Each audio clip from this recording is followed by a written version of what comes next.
Hare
हरिनाम संकीर्तन की जय। एवं विष्णुपाद परमहंस प्रियराज कचार्य अष्टोत्तर श्रीमद् अभय चरणारविंद एसी भक्ति वेदांत स्वामी शील प्रभुपाद की जय। कृष्ण कृपा मूर्ति शील प्रभुपाद की जय। इस्कॉन फाउंडर आचार्य शील प्रभुपाद की जय। एवं विष्णुपाद परमहंस प्रियराज कचार्य अष्टोत्तर श्रीमद् भक्ति सिद्धांत सरस्वती गोस्वामी महाराज प्रभुपाद ठाकुर की जय। अनंत कोटि वैष्णव वृंद की जय। नामाचार्य श्री हरिदास ठाकुर की जय। प्रेम से कहो जय श्री कृष्ण चैतन्य प्रभु नित्यानंद श्री अद्वैत गदाधर श्रीवासादि श्री गौर भक्त वृंद की जय। जय श्री राधा कृष्ण गोपीनाथ श्याम कुंड राधा कुंड गिरी गोवर्धन धाम की जय। वृंदावन मथुरा धाम की जय। नवदीप मायापुर धाम की जय। पुण्य क्षेत्र जगन्नाथपुरी धाम की जय। गंगा माई की जय। यमुना माई की जय।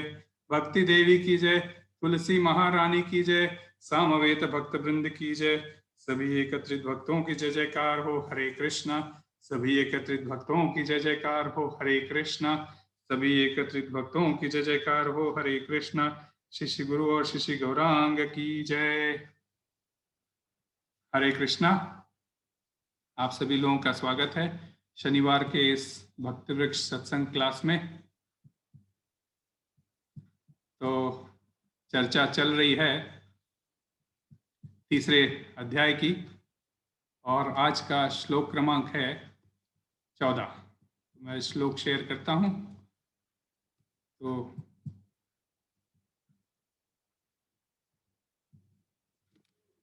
ओम नमो भगवते वासुदेवाय। ओम नमो भगवते वासुदेवाय। ओम नमो भगवते वासुदेवाय।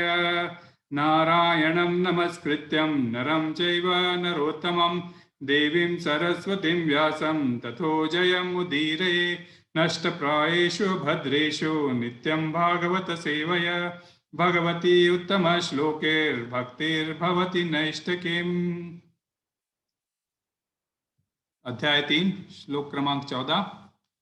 अन्नात् भवन्ति भूतानि पर्जन्यात् अन्न संभव यज्ञात् भवति पर्जन्यो यज्ञकर्म समुद्भव। अन्नात् भवन्ति भूतानि पर्जन्यात् अन्न संभव यज्ञात् भवति पर्जन्यो यज्ञकर्म समुद्भव। अन्नात् भवन्ति भूतानि पर्जन्यात् अन्न संभव यज्ञात् भवन्ति पर्जन्यो यज्ञकर्म समुद्भव। हरे कृष्ण। आप लोग रिपीट कीजिए। हरे कृष्ण। अन्नात् भवन्ति भूतानि पर्जन्यात् अन्न संभव यज्ञात् भवन्ति पर्जन्यो यज्ञकर्म समुद्भव। हरे कृष्णा। हरे अज्ञात भवन्ति भूतानि पर्जन्यात् अन्न संभवः अज्ञात भवति पर्जन्य यज्ञ कर्म समुद्भवः। हरे कृष्ण। अन्नात् भवन्ति भूतानि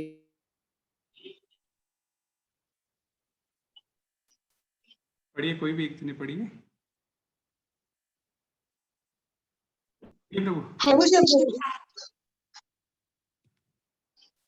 पढ़िए हर्षा, पढ़िए। हरे कृष्ण।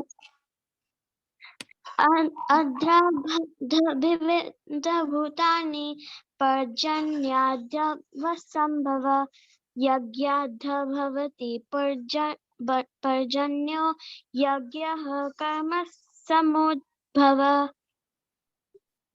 हरे कृष्ण। अत्रात् भवन्ति भूतानि पर्जन्यात् अन्न संभव यज्ञात् भवन्ति पर्जन्य यज्ञ कर्म समुद्भव। हरे कृष्ण। हरे कृष्ण। अन्नात् भवन्ति भूतानि पर्जन्यादन्न संभव यज्ञाद् भवति पर्जन्यो यज्ञ कर्म समुद्भव। हरे कृष्ण। अन्नात् भवन्ति भूतानि पर्जन्यादन्न संभव यज्ञाद् भवति पर्जन्यो यज्ञकर्म समुद्भव। हरे कृष्ण।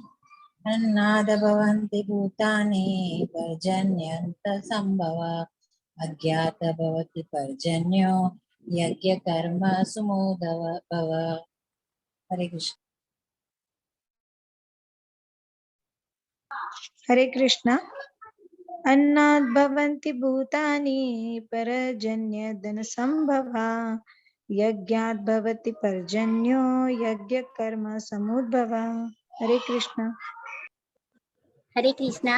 अन्नाद् भवन्ति भूतानि पर्जन्याद् न संभव यज्ञात् भवति पर्जन्यो यज्ञ कर्म समुद्भव। हरे कृष्णा। हरे कृष्ण।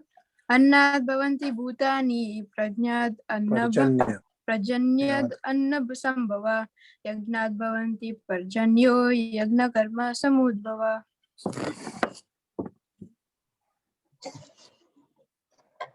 और कोई लेगा? अनुवाद लेते हैं, मीनिंग लेते हैं नहीं तो। अन्नाद अन्न से, भवंती उत्पन्न होते हैं, भूतानी भौतिक शरीर, पर्जन्यात वर्षा से, अन्न अन्न का, संभव उत्पादन, यज्ञात यज्ञ संपन्न करने से, भवती संभव होती है, पर्जन्य वर्षा, यज्ञ यज्ञ का संपन्न होना, कर्म नियत कर्तव्य से, समुद्भव उत्पन्न होता है। अनुवाद तात्पर्य ऐसी भक्ति वेदांत स्वामी श्रील प्रभुपाद के द्वारा। श्रील प्रभुपाद की जय। सारे प्राणी अन्न पर आश्रित है जो वर्षा से उत्पन्न होता है। वर्षा यज्ञ संपन्न करने से होती है और यज्ञ नियत कर्मों से उत्पन्न होता है। तात्पर्य कोई पढ़ना चाहेगा?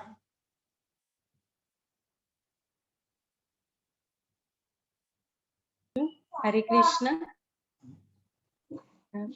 तात्पर्य भक्ति वेदांत श्रील प्रभुपाद भागवत गीता के महान टीकाकार श्री बलदेव विद्याभूषण इस प्रकार लिखते हैं। ये इंद्राद संगत। हरे कृष्ण। इंद्राद्यवस्थितम यज्ञ सर्वेश्वरम विष्णु हरे। हाँ, इंद्राद्यंगतयावस्थितं यज्ञं सर्वेश्वरं विष्णु अभ्यर्च्य तच्चेषमश्नन्ति तेन तद्देह यात्रां। ये इंद्राद्यंगतयावस्थितं यज्ञं सर्वेश्वर विष्णु अभ्यर्च्य तस्नेषमश्नन्ति तेन तद्देह यात्रां संपादयन्ति ते सन्तः सर्वेश्वरस्य यज्ञ पुरुषस्य भक्ता सर्वकिल्बिषैर अनादिकाल विवृधैर आत्मानुभव प्रतिबंधकैर निखिले पापैर विमुच्यन्ते। हरे कृष्ण। आगे पढ़िए। हरे कृष्ण। परमेश्वर जो यज्ञ पुरुष अथवा समस्त यज्ञों के भोक्ता कहलाते हैं, सभी देवताओं के स्वामी हैं और जिस प्रकार शरीर के अंग पूरे शरीर की सेवा करते हैं, उसी तरह सारे देवता उनकी सेवा करते हैं। इंद्र, चंद्र तथा वरुण जैसे देवता भगवान द्वारा नियुक्त अधिकारी हैं जो सांसारिक कार्यों की देखरेख करते हैं। सारे वेद इन देवताओं को प्रसन्न करने के लिए यज्ञों का निर्देश करते हैं, जिससे वे अन्न उत्पादन के लिए प्रचुर वायु, प्रकाश तथा जल प्रदान करें।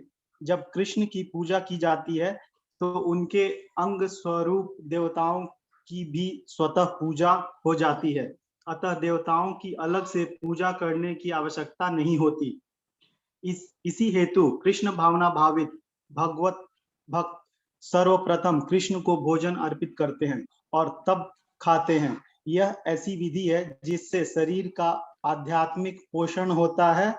ऐसा करने से न केवल शरीर के विगत पापमय कर्म फल नष्ट होते हैं, अपितु शरीर प्रकृति के समस्त कलमशों से निरापद हो जाता है। जब कोई छूत का रोग फैलता है तो इसके आक्रमण से बचने के लिए रोगाणुरोधी टीका लगाया जाता है।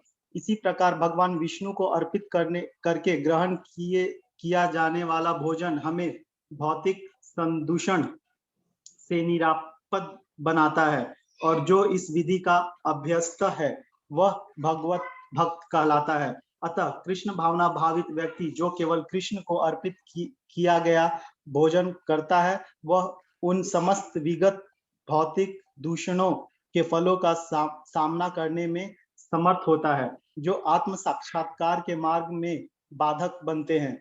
इसके विपरीत जो ऐसा नहीं करता, वह अपने पाप पूर्ण कर्म को बढ़ाता रहता है, जिससे उसे सारे पाप फलों को भोगने के लिए अगला शरीर कुकरों शुकरों के समान मिलता है।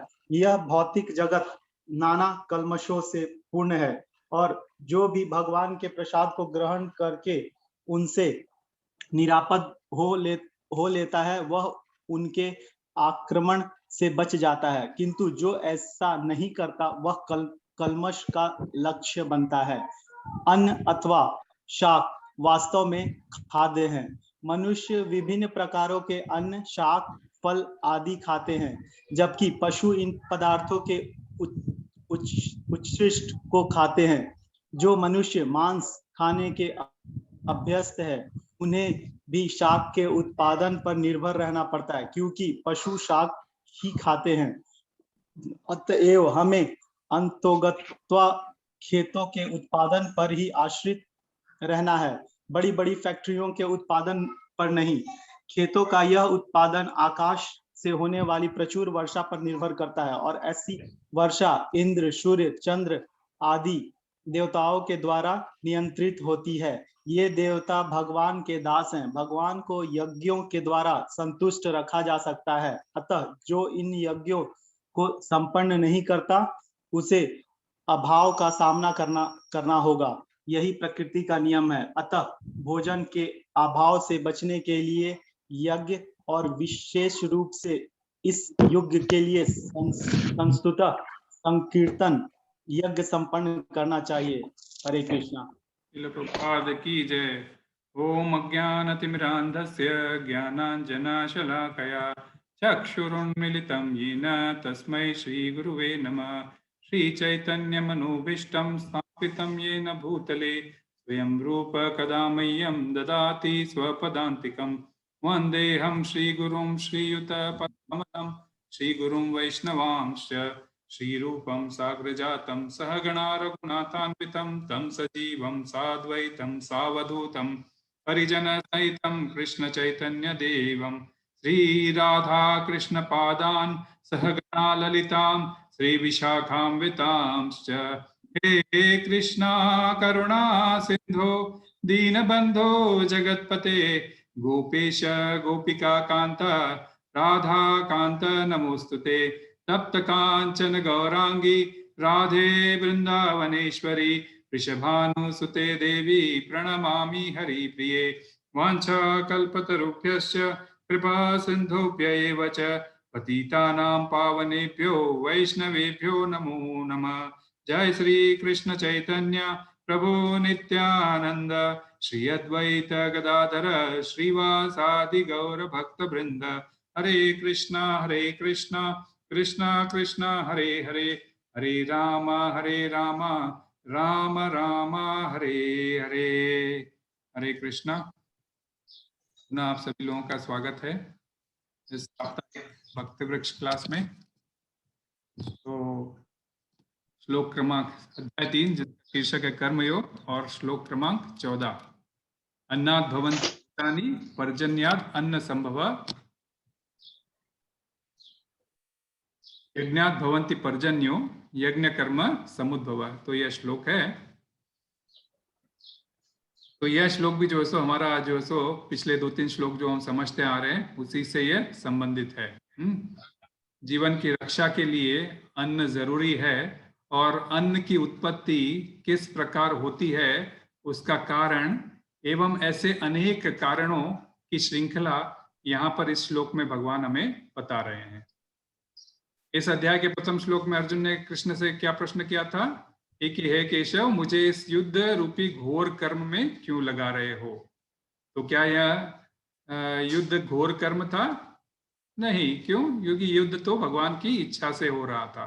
फिर जब कृष्ण की इच्छा से उनकी प्रसन्नता के लिए किया गया घर कर्म, फिर घोर कर्म कैसे हो सकता है? वह तो धर्मयुक्त अथवा दिव्य हो जाता है ना।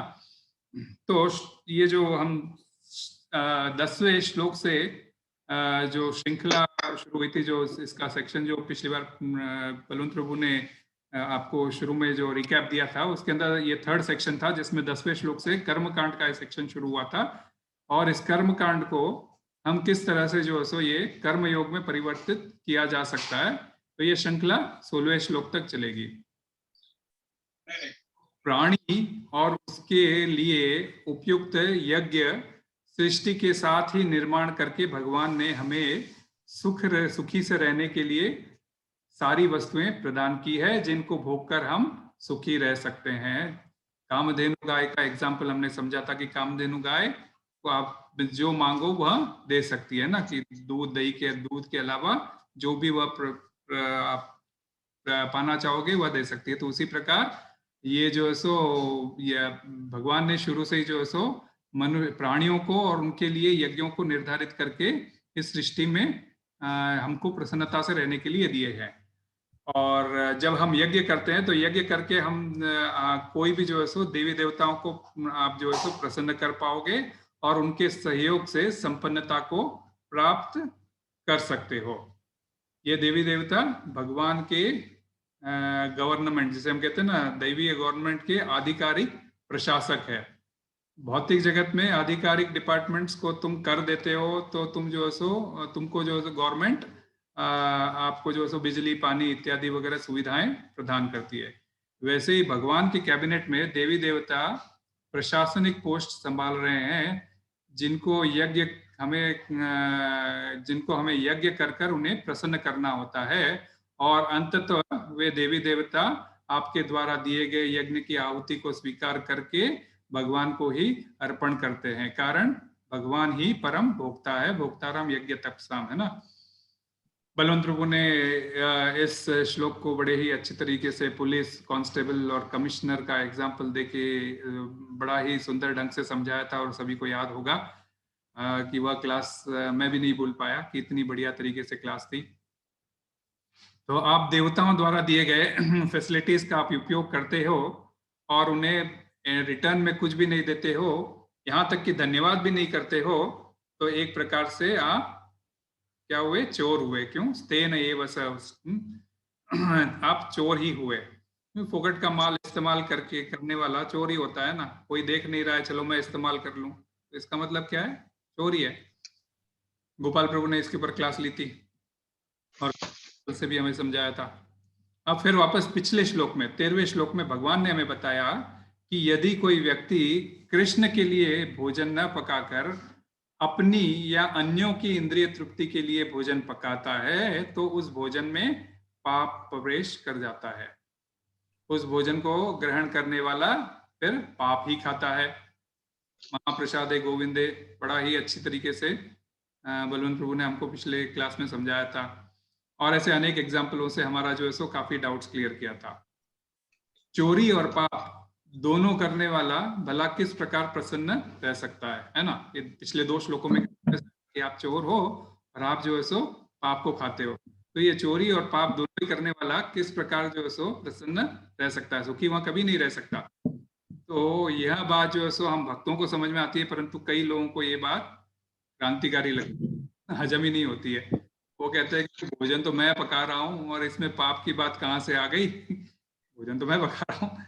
तो इसी बात का उत्तर देने के लिए भगवान ने आज के श्लोक में अनेक कारणों का वर्णन करते हुए यहाँ बताया है। ऐसे अनेक श्रृंखला बताई है, जैसे कि अन्न की उत्पत्ति कैसे होती है, उसका पूरा प्रोसेस हम समझेंगे अभी। अन्न की उत्पत्ति कैसे होती है उसका पूरा प्रोसेस समझाया, और उस उत्पत्ति के कौन अधिकारी है, कौन उसके अधिकारी है। और अधिकारी को यदि आप अर्पण ना करके आप जो है सो अपनी इंद्रिय तृप्ति के लिए आप करते हो, तो आप एक प्रकार से चोरी और पाप ही कर रहे हो। तो आइए इस श्लोक को समझने की कोशिश करते हैं। और इस श्लोक में मुख्यतः हमें जो है सो 4 महत्वपूर्ण शिक्षाएं मिलेगी, और वे 4 महत्वपूर्ण शिक्षाएं मैं अभी लिस्ट कर देता हूं आपके लिए, ताकि जो है सो उसको समझ सको। ये 4 महत्वपूर्ण शिक्षाएं इसलिए कि पहला शिक्षा है कि समस्त प्राणियों की उत्पत्ति अन्न पर आधारित है। अन्न पर ही सारे प्राणियों की उत्पत्ति आधारित है। ये हमें शिक्षा मिलती है। दूसरी शिक्षा है अन्न वर्षा से उत्पन्न होता है, और तीसरी शिक्षा है वर्षा यज्ञ करने से संपन्न होती है, और यज्ञ आपके नियत कर्म करने से संपन्न होता है। हर शिक्षा को थोड़ा हम डिटेल में समझते हैं, उसके बाद में मैं आपको एक चक्र दिखाऊंगा। पहली शिक्षा है अन्नात् भवन्ति भूतानि, अर्थात अन्नात् का मतलब अन्न से, भवन्ति का मतलब उत्पन्न होते हैं। कौन उत्पन्न होते हैं? भूतानि, भूतानि यानी प्राणी। तो अन्न से ही समस्त प्राणियों की उत्पत्ति होती है, इसका सिंपल ट्रांसलेशन। तो पहला वर्ड जो अन्न है ये बहुत इंपॉर्टेंट है। पिछले श्लोक में भगवान ने कहा था कि जो लोग अपनी या अन्यों की इंद्रिय तृप्ति के लिए पकाते हैं वे निश्चित पाप ही खाते हैं। तो बात पकाने की चल रही है, और पकाना क्या है? कोई मांस मच्छी पकाने की बात नहीं हो रही है, और ना ही किसी के दिमाग पकाने की बात हो रही है। बात हो रही है यहाँ पे अन्न पकाने की, अर्थात भोजन पकाने की बात हो रही है। तो भगवान यहाँ भोजन पकाने की बात बड़ी स्पष्ट तरीके से समझा रहे हैं। वही भोजन जो मनुष्य खाता है, और यह भी कह रहे हैं कि भोजन कहाँ से मिलेगा। तो श्रीला प्रभुपाद ट्रांसलेशन में लिखते हैं भोजन जो है सो वनस्पति जगत से मिलेगा, जो उनको अर्पित किया जा सकता है, और पशु जगत से भी मिलेगा, परंतु वह उनको अर्पण नहीं किया जा सकता। आगे चलकर भगवत गीता के 9वें अध्याय के 26वें श्लोक में वे इसका आपको जो है सो स्पष्ट तरीके से आपको बताएंगे कि उनको क्या पसंद है। भगवान क्या कहते हैं 9वें अध्याय के 26वें श्लोक में? पत्रम पुष्पम फलम तोयम यो मे भक्त्या प्रयच्छति तद अहम भक्त्या उपाहृतम अश्नामि प्रयतात्मना। कि पत्र, पुष्प, फल और जल उन्हें प्रेम से अर्पित किया जा सकता है, हाँ, तो वे स्वीकार करते हैं। कहीं पर भी भगवत गीता, संपूर्ण भगवत गीता में कहीं पर भी मांसाहार इत्यादि का, कहीं भी मांसाहार खाने का इत्यादि का जिक्र नहीं किया गया है। वनस्पति जगत, अब वनस्पति जगत भी 2 प्रकार का भोजन उत्पन्न करती है, और वो क्या है? अन्न एक, और दूसरा शाक तथा फल। इस श्लोक में भगवान अन्न की बात कर रहे हैं, वही अन्न जो पिछले श्लोक में पकाने की बात कर रहे थे। तो शाक और फल हम कच्चे या पक्के भी ग्रहण कर सकते हैं, उन्हें पकाने की हमें जरूरत नहीं होती, फिर भी स्वाद के लिए हम उन्हें भी पकाकर ग्रहण करते हैं। फल तो फिर भी पका हुआ होता है, शाक जैसे के रूप में सलाद वगैरह इत्यादि जो हमें जो है हम कच्चा भी खा सकते हैं, परंतु अन्न को तो पकाना ही पड़ता है। मनुष्य का शरीर इसे ग्रहण करने में सक्षम नहीं होगा। अगर यदि आप कच्चा अन्न खाना चाहोगे तो मनुष्य का शरीर इसे ग्रहण करने में सक्षम नहीं होगा, और यदि आप कच्चा खाना चाहोगे तो बहुत ही कठिनाई होगी। वही कच्चा अन्न यदि पशु पक्षी खाएंगे तो उन्हें जो है सो कोई कठिनाई नहीं होगी। सिर्फ मनुष्य के सुपाच्य के लिए, कहने को मतलब उनको पचने के लिए एवं स्वाद के लिए पकाया जाना चाहिए, सिर्फ मनुष्यों के सुपाच्य के लिए एवं स्वाद के लिए उसका पकाया या तला या भुना जाना जरूरी है। और तात्पर्य में प्रभुपाद क्या लिखता है कि प्रभुपाद क्या लिखते हैं कि अन्न मनुष्य ही नहीं बल्कि पशु पक्षी के खाने की के लिए भी जरूरी है, क्योंकि जो पशु पक्षी वो छोड़ दो ना, वो सब बंदी हुई है, बस तुम छोड़ोगे तो वो आ जाएगी।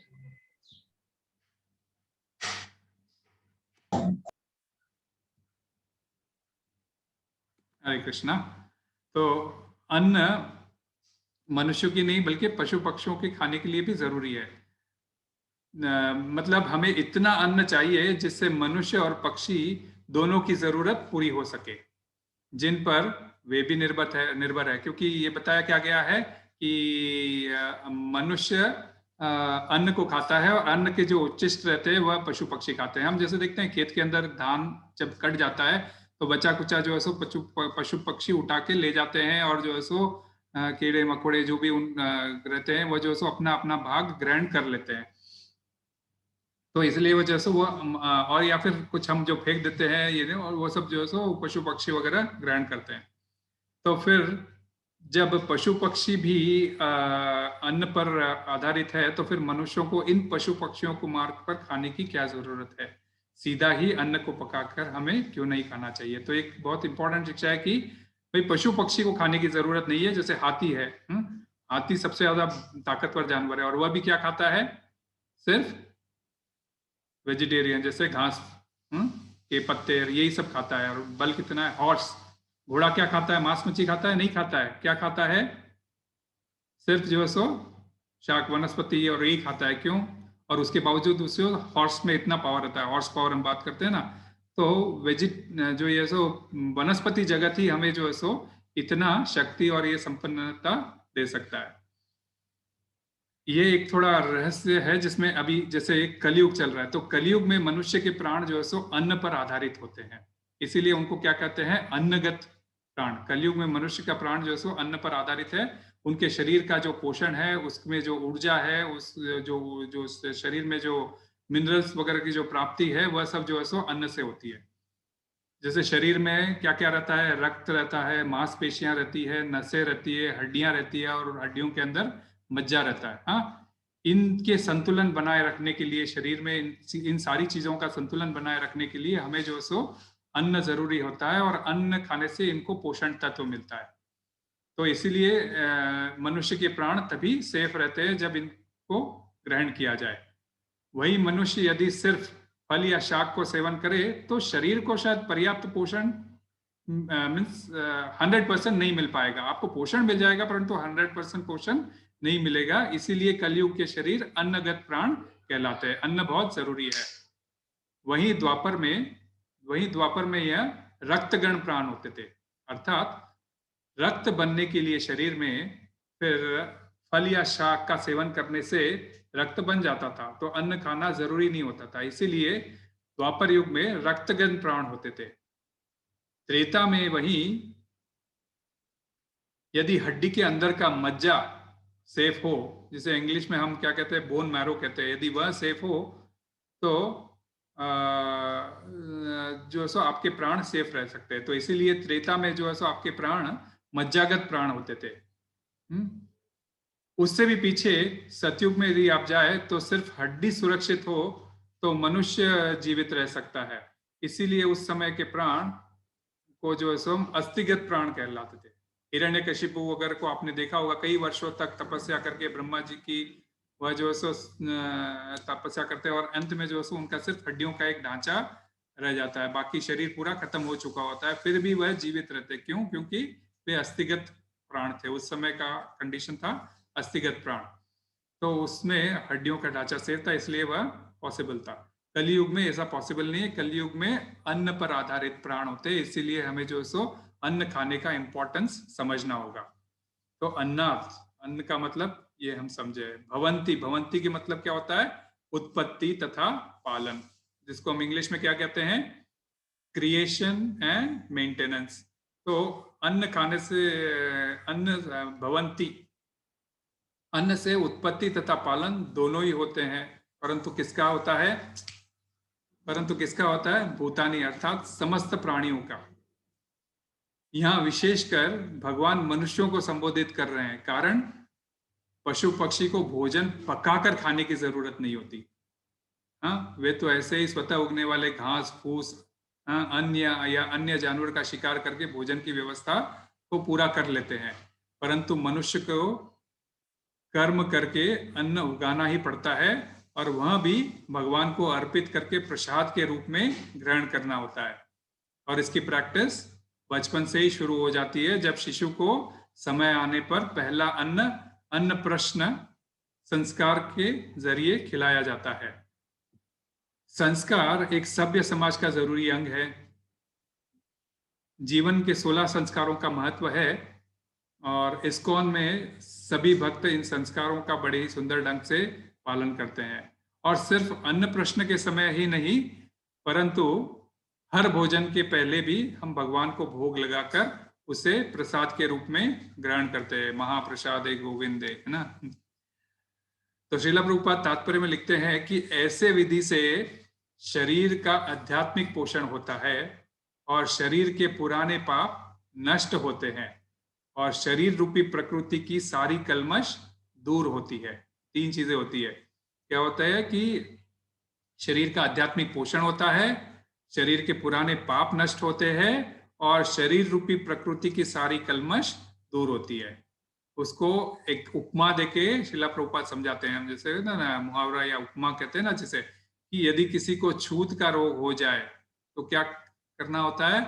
टीकाकरण अभियान चलाना होता है ना, कि यदि किसी को छूत की बीमारी हो जाए, छूने से बीमारी फैलती है, तो फिर टीकाकरण करना पड़ता है। जैसे अभी कोरोना चल रही है, तो हम जो है सो किसी से बात करते हैं तो जो है सो ये जो कीटाणु कहो या जो है सो ये जो है सो दूसरों में फैल जाते हैं और उनको जो है सो उनको भी ये बीमारी हो जाती है।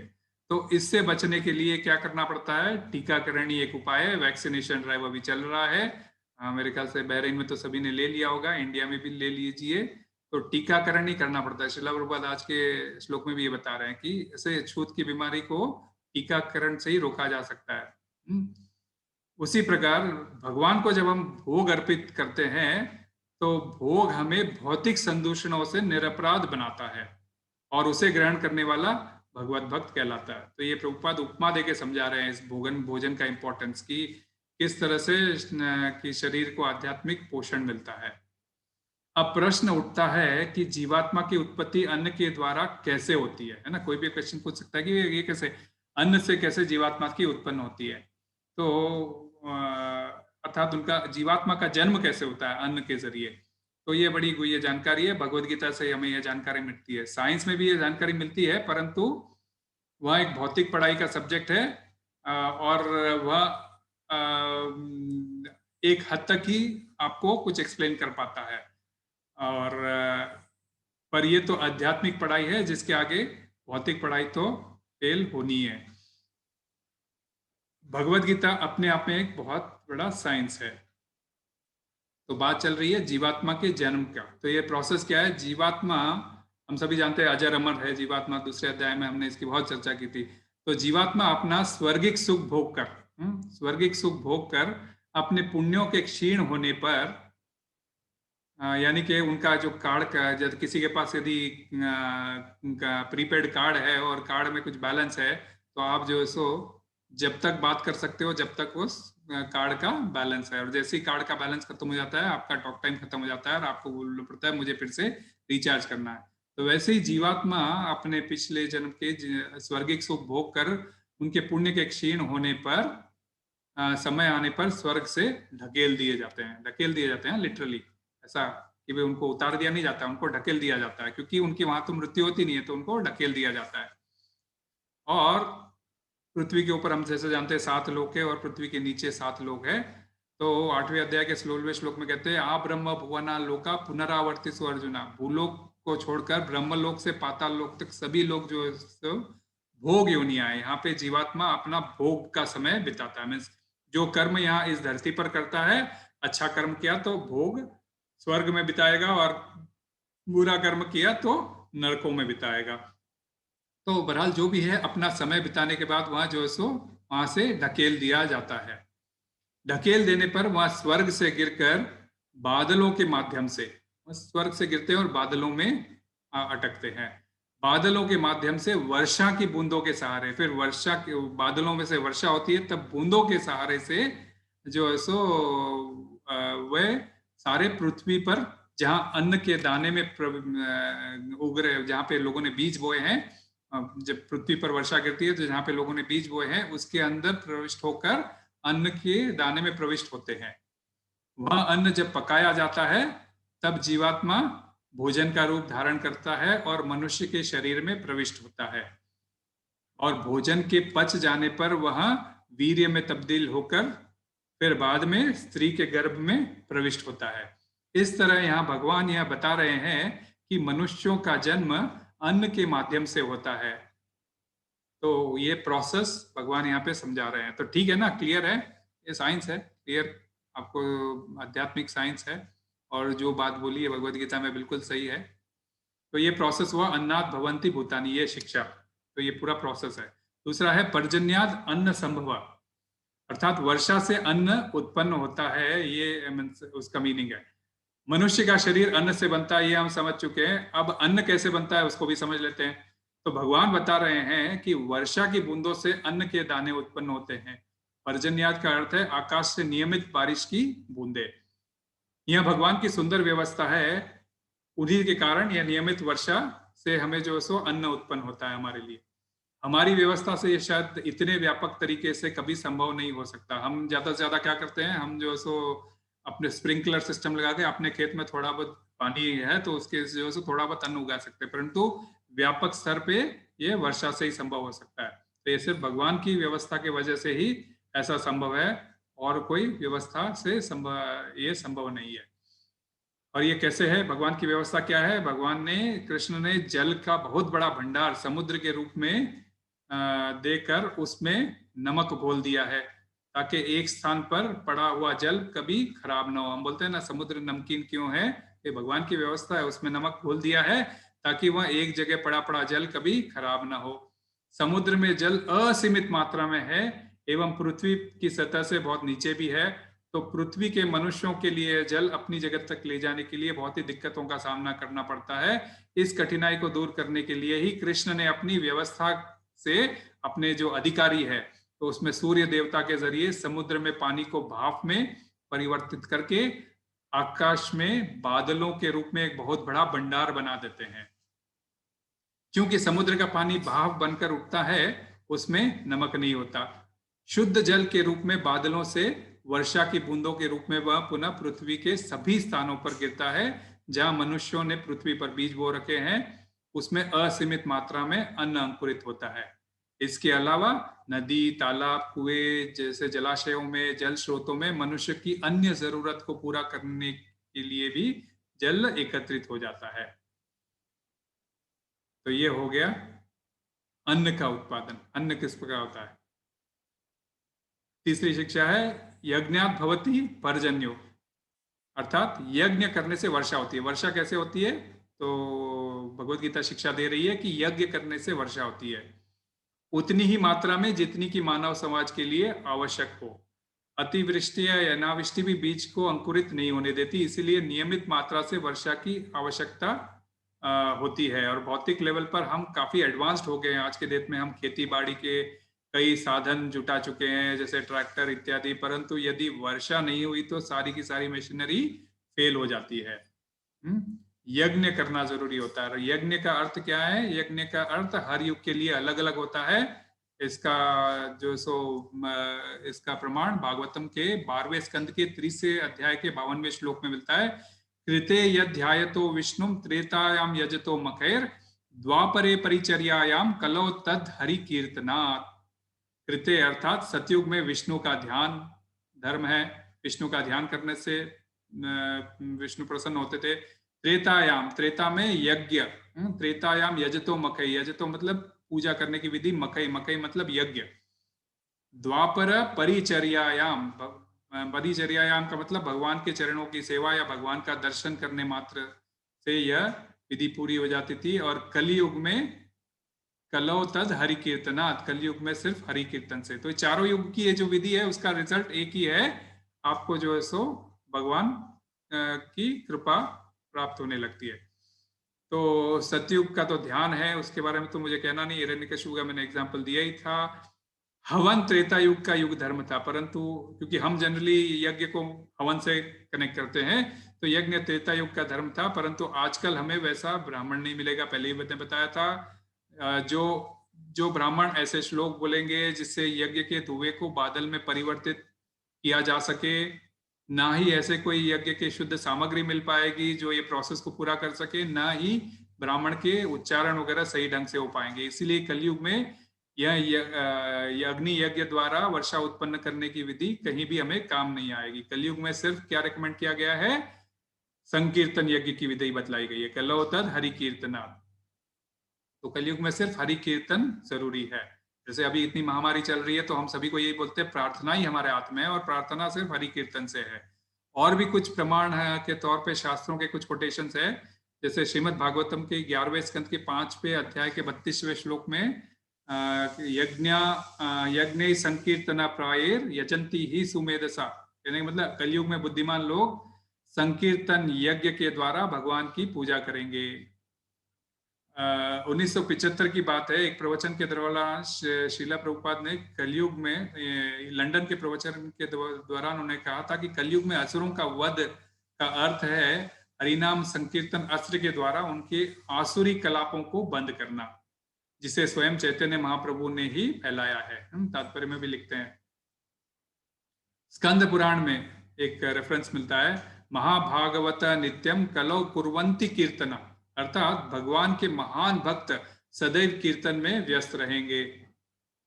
विष्णु रहस्य में कहा गया है, सतयुग के सैकड़ों यज्ञों द्वारा कृष्ण पूजा का फल जो प्राप्त होता है वह कलयुग में सिर्फ संकीर्तन के द्वारा प्राप्त किया जा सकता है। आपको कई यज्ञ करने की जरूरत नहीं है। और कली संतारण उपनिषद जो कलयुग के लिए, उसके 6वें श्लोक में क्या कहा गया है, हरे कृष्ण कृष्ण कृष्ण हरे हरे, हरे राम राम राम हरे हरे, इति षोडशकम नाम नाम कलि कल्मष नाशनम नात परतरोपाय सर्व वेदेषु दृश्यते। यह 16 अक्षरों का जो महामंत्र है कलयुग के सभी पापों को नष्ट करने वाला है। इससे बढ़कर अन्य कोई उपाय सारे वेदों में कहीं भी नहीं है। श्रीला प्रभुपाद तात्पर्य में भी एक महान टीकाकार श्रीला बलदेव विद्याभूषण का कोटेशन कोट करते हैं, जो बहुत बड़ा था, मैंने पढ़ा था। तो उनके द्वारा रचित ये पंक्ति में लिखते हैं, उसका अर्थ क्या है, ऐसी वर्षा इंद्र सूर्य चंद्र आदि देवताओं द्वारा नियंत्रित होती है।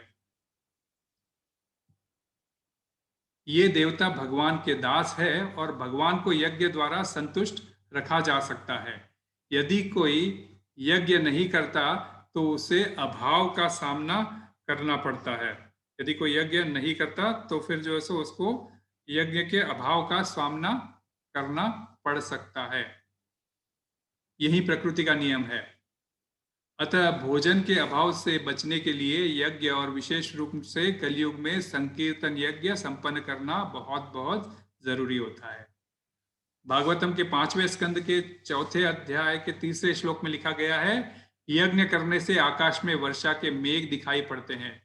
यद्यपि मेघ और वर्षा स्वर्ग के राजा इंद्र जो अधिकारी है उनके अधिकार में है, परंतु यदि वे कर्म करने पर यदि वर्षा नहीं करते हैं तो भगवान स्वयं जो प्रधान अधिकारी है, क्योंकि इंद्र तो अधिकारी है परंतु भगवान स्वयं प्रधान अधिकारी है, वे प्रधान अधिकारी यह कार्य अपने हाथ में ले लेते हैं। वे यज्ञपति हैं, इसीलिए वे अपने सहायक अधिकारी जो इंद्र है उनके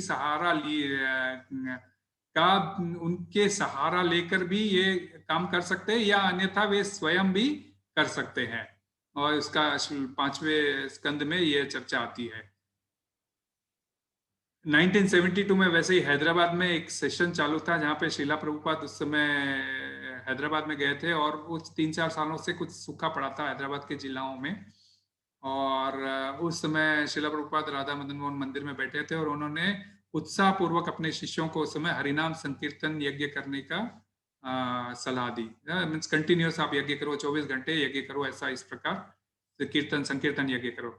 तो ऐसे कुछ दिन 3-4 दिन चला और जिसके फलस्वरूप प्रचुर मात्रा में नवंबर में वर्षा हुई। कुछ प्रेस के लोग भी आ गए थे, भाई ये लोग कीर्तन कर रहे हैं वर्षा के लिए। और बाद में जब वर्षा हुई तो ऐसे एक हेडिंग लाइंस भी आई थी, भाई ये कीर्तन करने बैठे और वाकई में वर्षा आई। लेकिन वो मजाक के तौर पे लिखा था उन्होंने, लेकिन फिर भी जो है सो ये हुआ था और उसका समाचार पत्रों में संकीर्तन यज्ञ से वर्षा हुई थी, इसका प्रकरण आया था। तो हम देखते हैं कि जब अत्याधिक वर्षा, जिसे हम अतिवृष्टि कहते हैं, एवं वर्षा न होना अनावृष्टि, इन दोनों को रोकने में भी संकीर्तन यज्ञ हमारी सहायता करता है। इसी 3रे अध्याय के 10वें श्लोक में भगवान ने कहा था, येष वो स्त्विष्ट कामद्रुक, अर्थात कामधेनु गाय, जिसकी हम चर्चा पहले भी कर चुके हैं। यज्ञों द्वारा हम अपनी समस्त आवश्यक कामनाएं पूरी कर सकते हैं।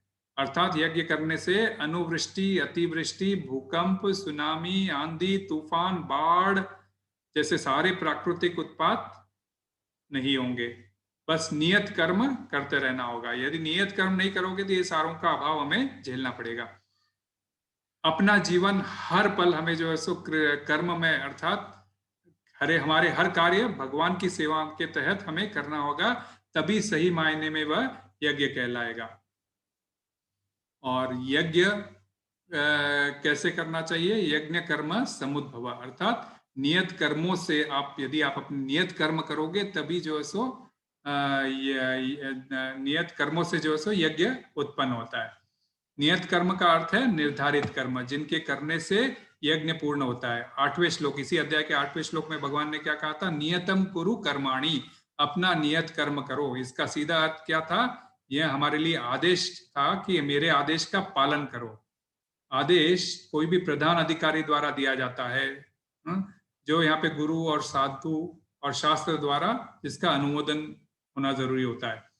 इसका मतलब हम अपने मनमाने ढंग से कोई भी यज्ञ या कोई नई विधि नहीं अपना सकते कि मेरा मन चाहा मैं ऐसे पूजा कर लिया, मेरा मन चाहा मैं वैसे पूजा कर लिया, मेरा मन चाहा मैंने ऐसे कर लिया।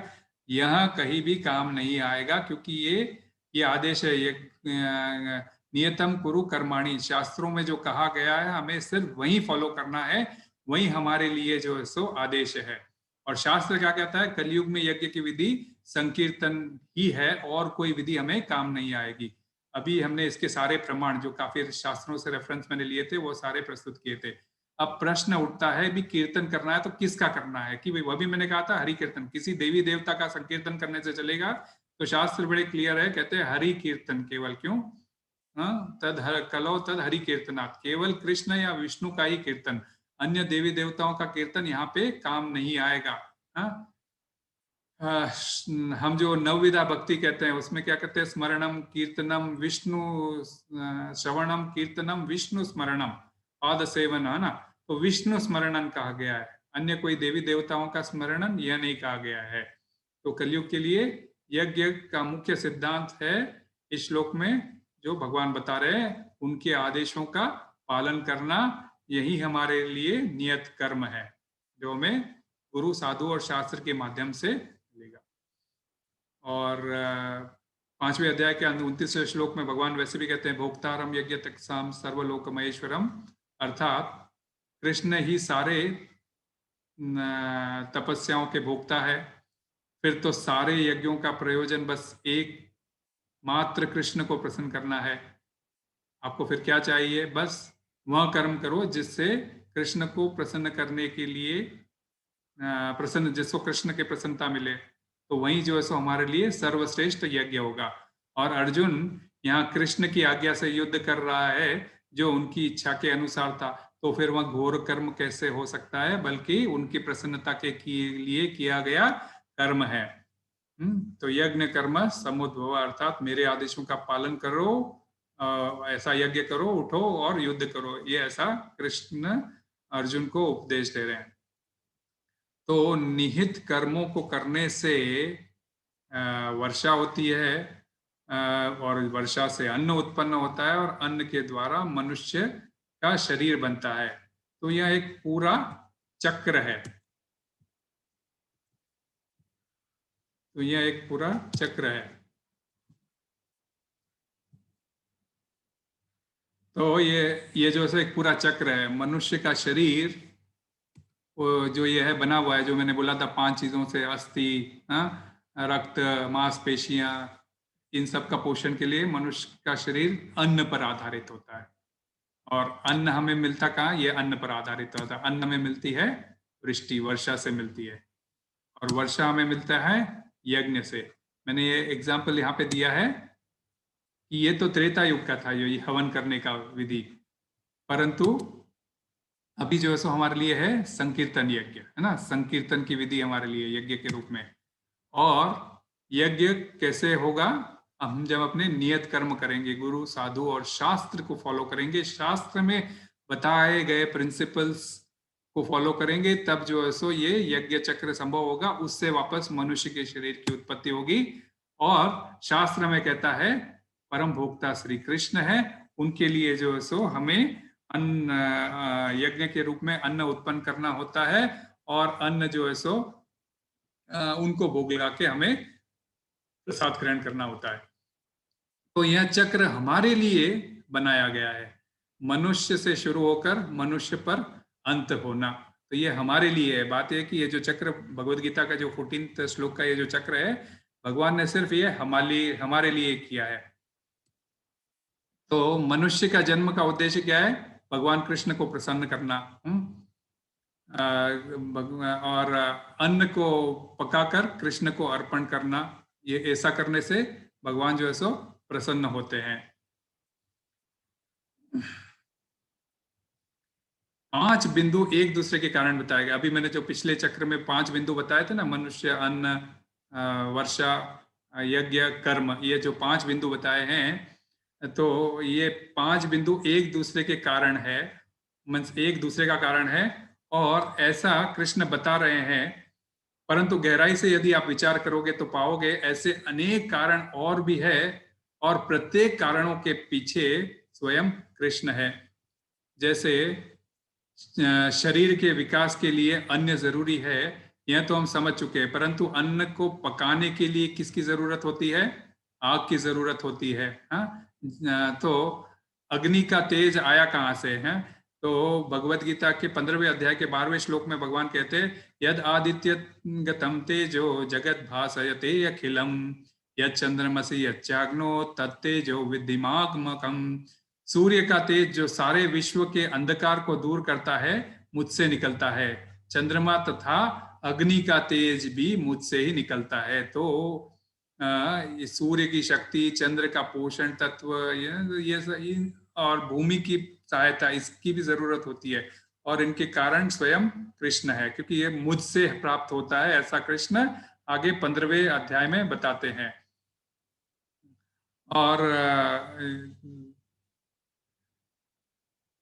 वर्षा के लिए कलयुग में संकीर्तन यज्ञ, और हमने एग्जाम्पल समझे थे, समुद्र, जल, उसका भाप, मेघ निर्देशन वगैरह से। तो अन्न वर्षा से उत्पन्न होता है, परंतु इसके लिए सूर्य की किरणें उष्मा प्रदान करने के लिए होती है, ताकि उसमें शक्ति आ सके।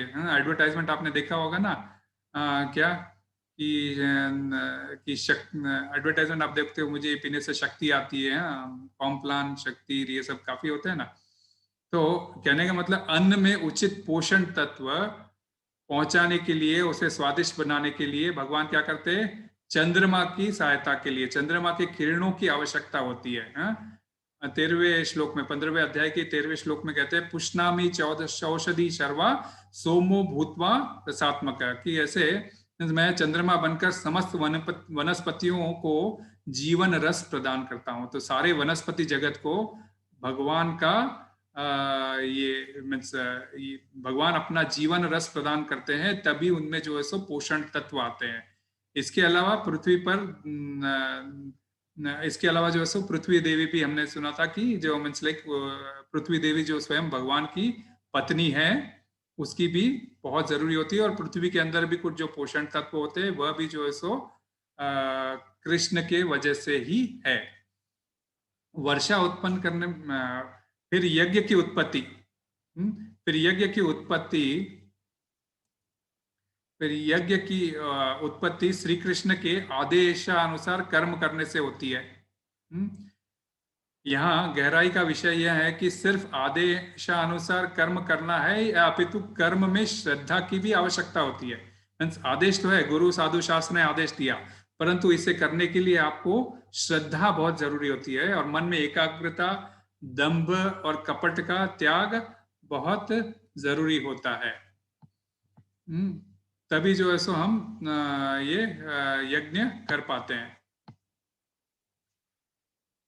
कर्म करने के लिए मनुष्य शरीर, फिर उसके बाद में ये कर्म जब करना है तो उसके लिए शरीर जरूरी होता है। तो यह हमारा जो शरीर है, यह भी कर्म करने के लिए बहुत एक आवश्यक व्हीकल है। उसके लिए हमें अपने इंद्रियों को विकसित करना हमारे लिए बहुत जरूरी है, और कर्म इंद्रियों की चेष्टा करने की शक्ति से संपन्न होता है। यदि आपके पास इंद्रियां हैं और उसमें यदि ये प्रकृति से आदान प्रदान करने की यदि चेष्टा, मीन्स आपको कई तरीके से जो प्रकृति से आपको ये यज्ञ करके जो उसका खनिज निकालना होता है, यदि हम वह करने की हमें जो शक्ति भी जो है सो स्वयं कृष्ण से होते हैं। और इंद्रियों के स्वामी कौन है? स्वयं ऋषि के कारण तो कृष्ण ही है ना। ऋषिकेश सेवनम, तो हमें जो है सो भगवान की इंद्रियों को जब हम स्वतः संतुष्ट करते हैं तो हमारी इंद्रियां स्वतः ही संतुष्ट हो जाती है। तो मनुष्य शरीर भी एक प्राइमरी कारण है, और उसके अंदर इंद्रियां जो हमारी एक जो कर्म इंद्रियां हम बोलते हैं ना, हमारे हाथ पांव हमारे जो होते हैं, हमारी आंख जो भगवान के दर्शन के लिए, कान भगवान के कथा के लिए, श्रवण के लिए, जुबान जो है सो कीर्तन के लिए, प्रसाद खाने के लिए, हाथ प्रसाद पकाने अर्चन के लिए, पांव जो है सो धाम यात्रा, तो हमारी जो सारी इंद्रियां है ये यदि जो है सो हम भगवान के कार्यों में लगाते हैं तो स्वतः जो है सो हमें उसकी जो है सो तुष्टि पुष्टि सारी जो है सो होने लगती है। हमें जो ये मनुष्य शरीर मिला है, हमारा परम कर्तव्य है कि हमें श्री कृष्ण को का पोषण करे और अपनी कर्म इंद्रियां कृष्ण की सेवा में लगाए और जो है सो अपने जीवन सफल बनाए। तो कृष्ण को प्रसन्न करने की सर्वोच्च विधि है निष्काम भाव से कर्म करना, अर्थात भक्ति करना। और कलयुग के लिए तो यज्ञ विधि, संकीर्तन यज्ञ, हरि के शुद्ध नामों का उच्चारण, हरेर नाम एव केवलम कलो नास्तेव नास्तेव नास्तेव गतिरन्यथा। जब शास्त्र में कोई चीज 3 बार बोली जाती है, हरेर नाम 3 बार बोला गया है, कलो नास्तेव नास्तेव नास्तेव, मींस कलयुग में और कोई हरि नाम के अलावा कलयुग में और कोई उपाय नहीं है। ये जब 3 बार बोला जाता है, 3 बार कब बोला जाता है? कोर्ट में जब ऑर्डर देता है जज, तो क्या करता है? हथौड़ा ठोक के बोलता है ऑर्डर ऑर्डर ऑर्डर, तो सभी लोग चुप हो जाते हैं क्योंकि उस समय ऑर्डर जज का होता है और उनको सुनना पड़ता है ना। तो जब शास्त्र में 3 बार ऐसा कोई जोर देकर कहा जाता है तो ये समझ लेना चाहिए हमारे लिए भी ऑर्डर है। जैसे हथौड़े की मार की तरह जो सामने हथौड़ा टेबल पर पटक कर जब ऑर्डर देना चाहता है एक जज, उसी तरह ये जो सो भगवान हमें 3 बार जब कहते हैं तो हमारे लिए आदेश है और हमें जो है सो उसका हर हाल में जो है सो अपने जीवन में पालन करना चाहिए। तो इस प्रकार जो है सो ये चारों शिक्षाएं हमारे जीवन में बहुत जरूरी है। इसके अलावा जो है सो अन्न की उत्पत्ति पर श्रील प्रभुपाद लिखते हैं हमें अन्न की उत्पत्ति पर ज्यादा ध्यान देने की जरूरत नहीं है। लोग क्या करते हैं आजकल ग्रोथ के लिए बड़े बड़े इंडस्ट्रियल रेवोल्यूशन, इंडस्ट्रियलाइजेशन ऐसा करते हैं। ठीक है, इंडस्ट्रीज भी बहुत जरूरी है, परंतु एक जो जीवन शैली के लिए यदि अन्न नहीं हुआ, यदि वही यज्ञ यदि आप कृषि उत्पादन में लगाते हैं तो वह हमारे लिए बहुत ज्यादा जरूरी है, ऐसा श्रील प्रभुपाद लिखते हैं। और उसके लिए कोट भी जो है सो श्रीमद् भागवतम के पहले स्कंद के 8वें अध्याय के 40वें श्लोक में वे लिखते हैं, जो ये कुंती महारानी का प्रेयर है। कुंती महारानी आप सभी जानते हैं पांडवों की माता थी। उन्होंने क्या कहा था कृष्ण से कि मुझे बार बार ऐसी तकलीफ दो जिससे मैं जो सो आपके नाम का घड़ी घड़ी आपका जो सो स्मरण कर सकूं। शायद मैं सुखी रहती तो मैं शायद आपका स्मरण नहीं करती। तो उनके एक ये जो है सो ये श्लोक क्या है इसका श्लोक मुझे 8वां श्लोक मेरे ख्याल से मैं रखूंगा, सोचा रेडी। मैं श्लोक में आपको बाद में बताता हूँ। पहले स्कंद का 8वां अध्याय का 40वां श्लोक मैं कोट करूंगा बाद में। तो उसका तात्पर्य इस प्रकार है, मानव संपन्नता प्राकृतिक उपहारों से बढ़ती है, न कि विशाल औद्योगिक उद्यमों से। ये विशाल औद्योगिक संस्थान ईश्वर विहीन सभ्यता के प्रतिफल है और वे मानव जीवन के कल्याणकारी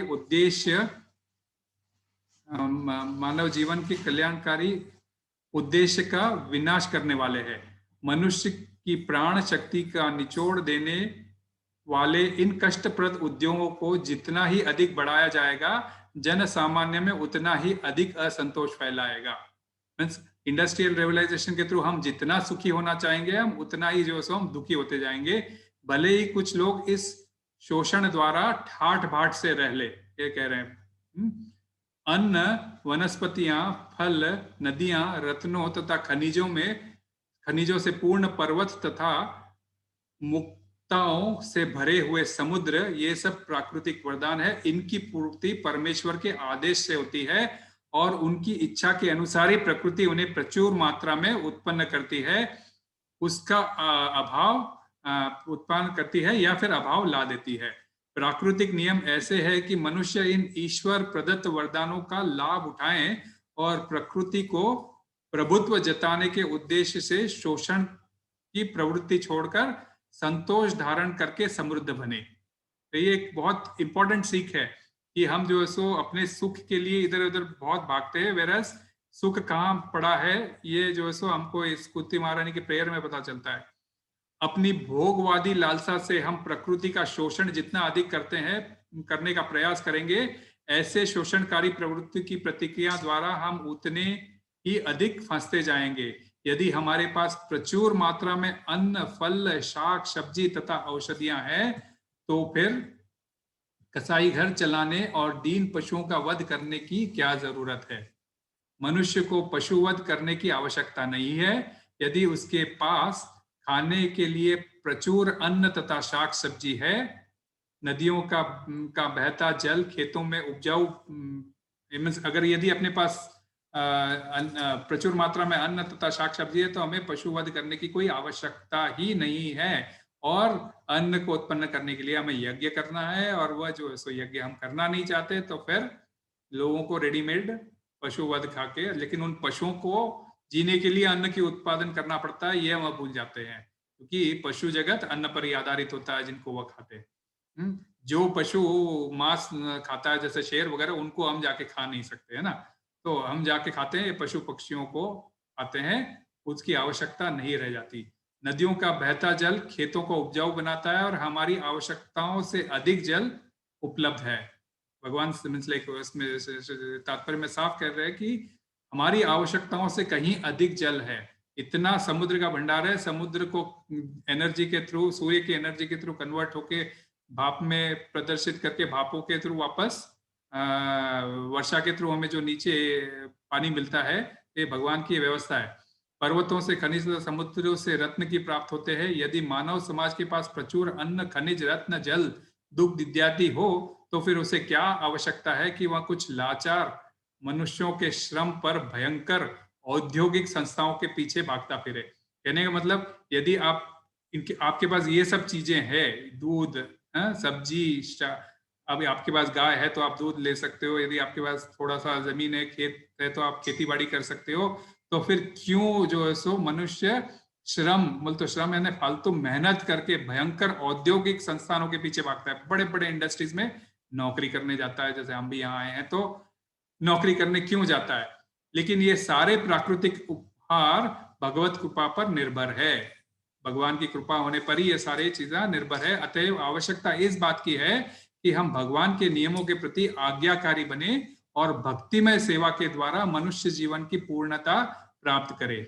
कुंती देवी के द्वारा किए गए संकेत ये बिल्कुल सटीक है, आज के डेट में भी ये बिल्कुल सटीक है। वे चाहती है कि उन पर भगवान की कृपा दृष्टि बनी रहे जिससे प्राकृतिक संपन्नता स्थापित रहे। तो ये कुंती महारानी की प्रार्थना है जो आज के जमाने में भी हमारे लिए बिल्कुल वही एप्लीकेबल है। हम भी जो है सो बिल्कुल पागलों की तरह ये औद्योगिक संस्थानों को बनाने के पीछे, बड़े बड़े इंडस्ट्रियलाइजेशन की खोज करने के पीछे, ये करने के पीछे दौड़ रहे हैं, जबकि वैदिक सभ्यता है कि मनुष्य का शरीर अन्न पर आधारित है। अन्न को आप जो है सो वर्षा से उत्पन्न कर सकते हो और वर्षा आपके यज्ञ करने से संभव है, और यज्ञ आपको वेदों में, शास्त्रों में और प्रधान अधिकारी द्वारा यानी कि भगवान द्वारा दिए गए आदेशों पर निर्भर करता है, तभी यह चक्र सुचारू रूप से चालू रहता है। इसके साथ ही मैं अपनी वाणी को विराम देता हूँ। थोड़ा 5-10 मिनट थोड़ा ज्यादा एक्स्ट्रा हुआ है, लेकिन क्षमा चाहता हूँ। किसी का कोई प्रश्न हो तो फिर हम प्रश्न ले सकते हैं। मैं जहां तक समझा सकता हूं तो मैं समझाऊंगा, अन्यथा बलवंत प्रभु और दीन पावन प्रभु है तो इसको समझाने में मेरी मदद करेंगे। हरे Krishna.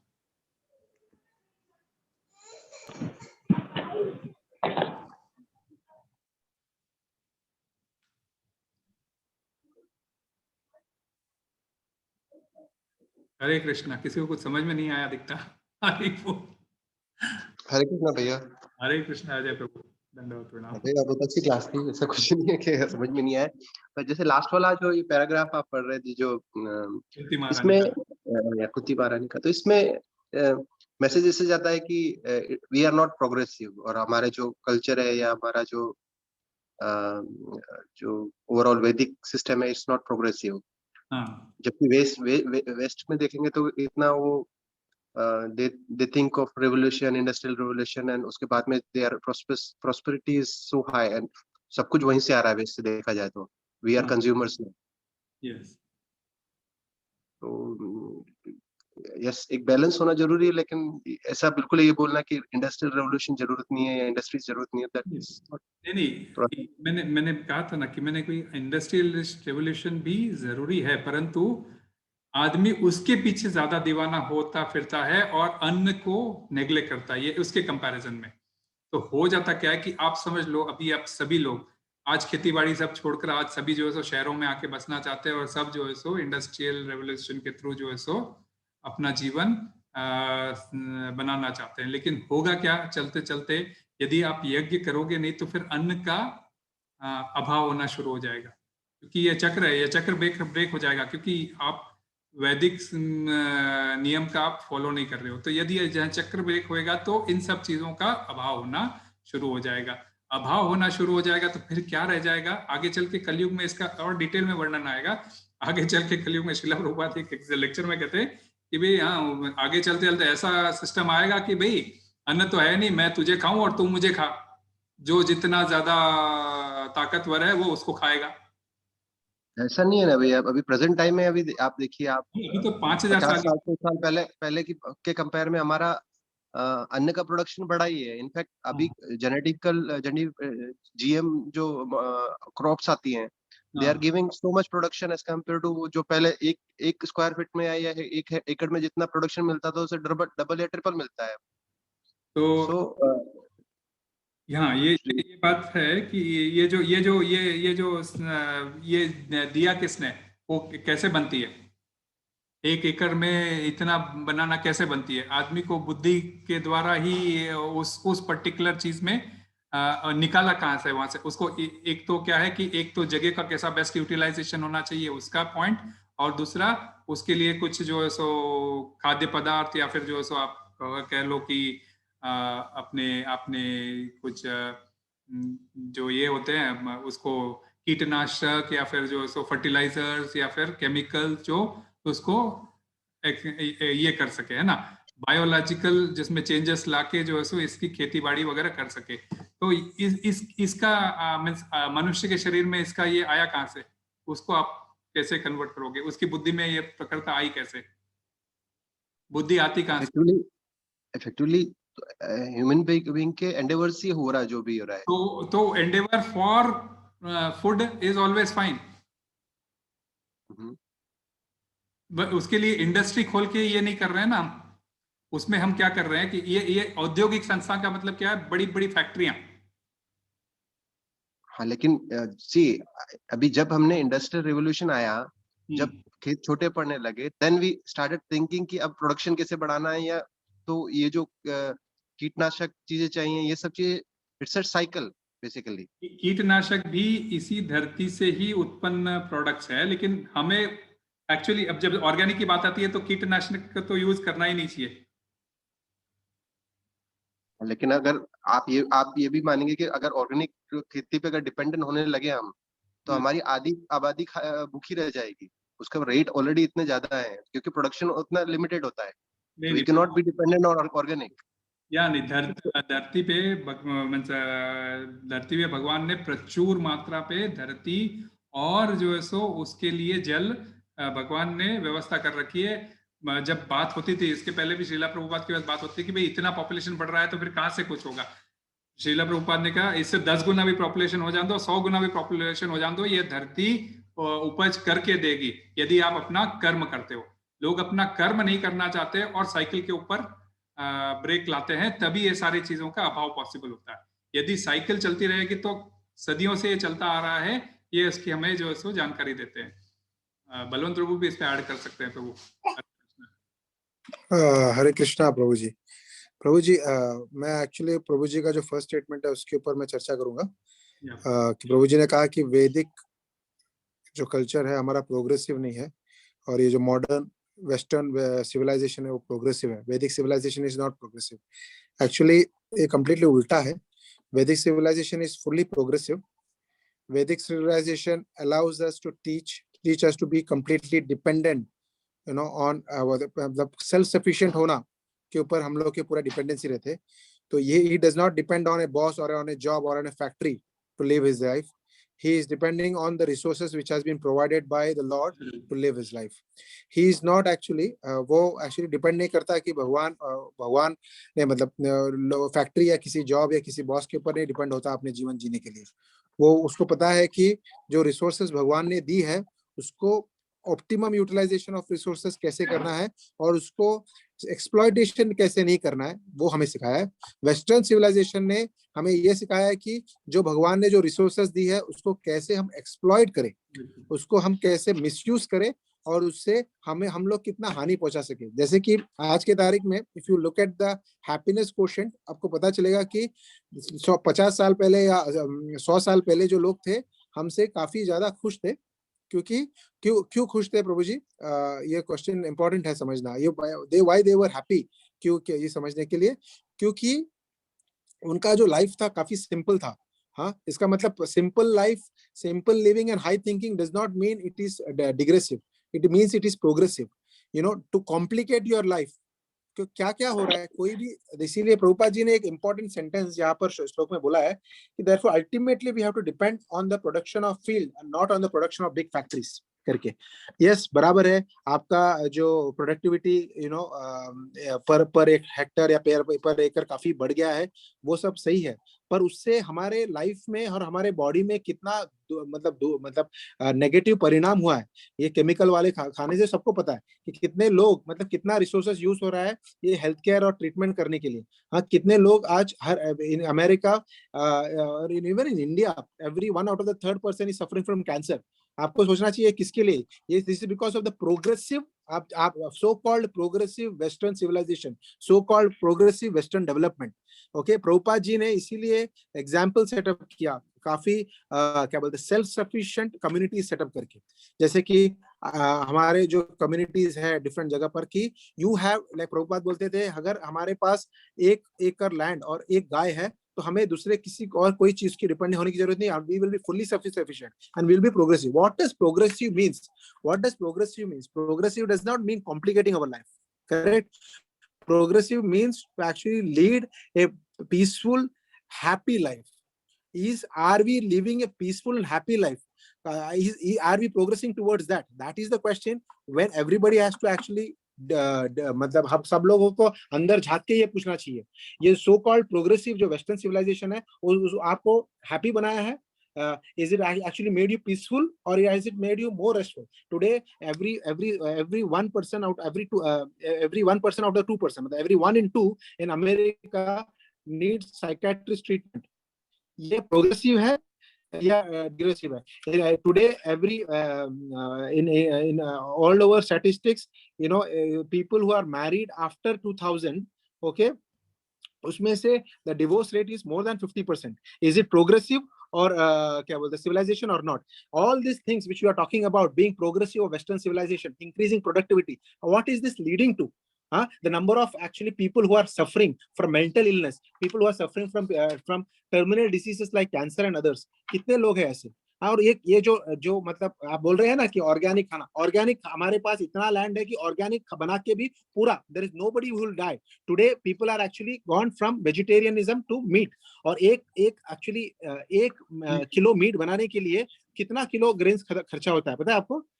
So the way the amount of land which is used to produce 1 kilo of meat, it is said that out of 10 people you can feed 1,000 people. 10 लोग जो 10 किलो मीट खाते हैं उससे 1000 लोगों को वेजिटेरियन खाना खिला सकते हैं। तो is it progressive? These are the questions we need to ask. We need to question ourselves. हम लोग को ये पूछना चाहिए, साइंटिफिक बेसिस पे पूछना चाहिए, क्योंकि प्रभु जी ने बाकी सब किया था। मुझे एक्चुअली एक था कि इसमें इस प्रेजेंटेशन में एक चीज ऐड करना था, जो मेन चीज हमने अब तक कवर नहीं किया था, वो है कि ये जो क्या बोलते हैं फैक्ट्रीज, ये साइंस, ये जो प्रोग्रेसिव जो चीज है, मैं एक्चुअली ये इंपॉर्टेंट पॉइंट आपने लाया। हाँ, वेयर इज दिस? हम लोग को कहाँ लीड कर रही है? हम लोग को यहाँ कहाँ लीड कर रही है? Is it leading us to actually being peaceful, being happy, living a content life? We can question. हम लोग खुद को पूछ सकते हैं ये questions. आज के तारीख में हमारे बच्चे लोग जो नेचर से कितने कनेक्टेड है, हाँ, नेचर से कनेक्टेड कितने हैं? आप पूछिए अपने बच्चों से कि आपने अपने बच्चों से कितने लोगों को पता है, कितने लोगों ने देखा है कि बनाना कैसे ग्रो होता है, बनाना प्लांट किसने देखा है, या फिर क्या बोलता है जैक फ्रूट प्लांट ट्री किसने देखा, कितने लोगों ने देखा, कैसे बनता है ये सब चीज, कितने लोगों को पता है? किसी को पता ही नहीं है, क्योंकि बिकॉज उनको पता है कि सुपरमार्केट से सब कुछ आता है, उनको ये पता ही नहीं होता कि ये सब मतलब फार्मर जो है वो ग्रो करता है। तो Prabhu ji, progressive, what is progressive? That is a definition when is to down. Progressive does not mean just increasing the efficiency. Progressing life, the one who has to live a progressive life means one has to be content, one has to be peaceful, and one has to be happy.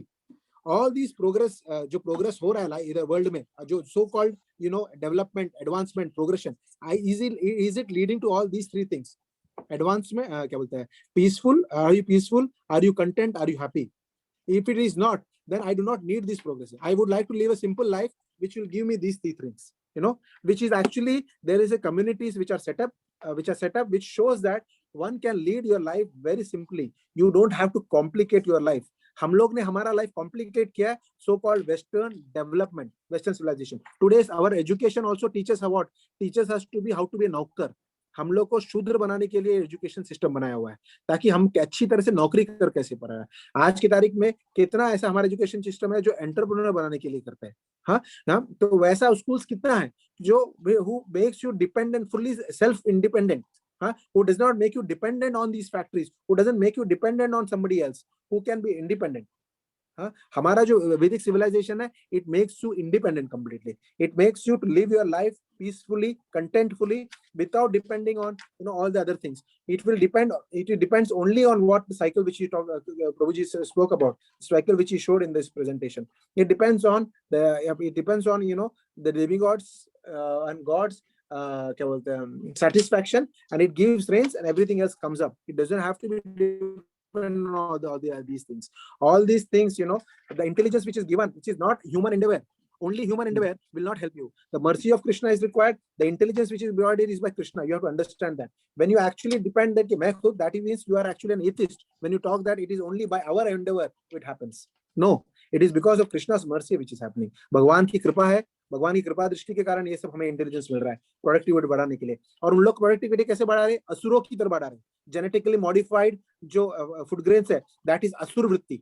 हाँ, असुर वृत्ति के कारण वो उन लोग बढ़ा रहे। सेम शेप का सभी एप्पल, सेम शेप का सभी वेजिटेबल्स, इतना बड़ा बड़ा, मतलब मैंने देखा है कैबेज का साइज मैंने कभी जिंदगी में, हम लोग ने ग्रो किया बहुत कैबेजेस, हमारे गांव में भी ग्रो करते थे हम लोग, इतना कैबेज का साइज देखा नहीं है। ये दिख रहा है कि कैबेज का साइज फुटबॉल से भी बड़ा है। कैसे हो रहा है? ये सब जेनेटिकली मॉडिफाई करके हो रहा है। और that is what is doing, it is putting a permanent damage to our health. हमारे स्वास्थ्य का परमानेंट डैमेज हो रहा है इसके कारण। तो हमें ये पूछना चाहिए, कि ये प्रोग्रेसिव है? Is this what we want, to damage our good health, to lead a life which is actually which is completely ill health? No, to lead a life which is दुख से भरा हुआ नहीं। हमें चाहिए खुशी, contentment and peaceful, and that is what Vedic civilization teaches. Vedic civilization teaches that, and Western civilization leads to all these things. It leads to misery.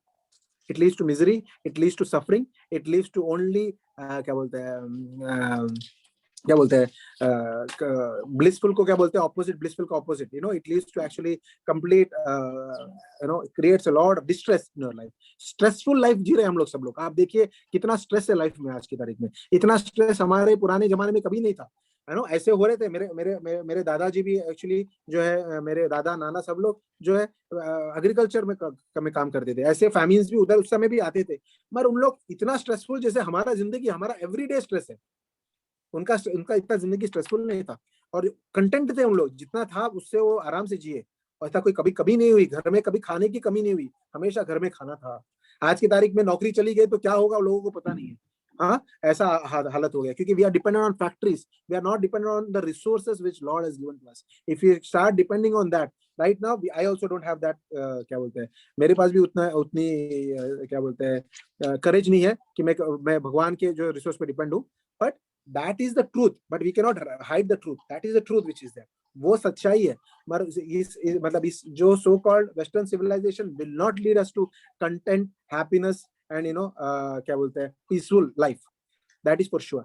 इसीलिए आपको ये सोचना है प्रभु जी, जब ये आप बोल रहे हैं ना कि प्रोग्रेसिव क्या है, प्रोग्रेसिव हाँ, आप देखेंगे आज के सिचुएशन में लोगों की mental situation, mental health situation क्या है, आपको समझ में आ जाएगा कि क्या मेंटल हेल्थ सिचुएशन से कि हम लोग आर वी प्रोग्रेसिंग और आर वी डाइग्रेसिंग, उससे हम लोग को पता चल जाएगा। तो आप जरा सोचिए इसके बारे में कि कितने लोग आज बीमार हैं, हाँ, सो कॉल्ड क्या बोलते हैं फर्टिलाइजर्स जो है, या फिर जो कॉल्ड क्या बोलते हैं पेस्टिसाइड्स है, हाँ, इसका ये सब वेजिटेबल्स खाने से क्या हो रही है हमारी हालत, इसको सोचिए और फिर हम लोग इसके बारे में चर्चा कर सकते हैं।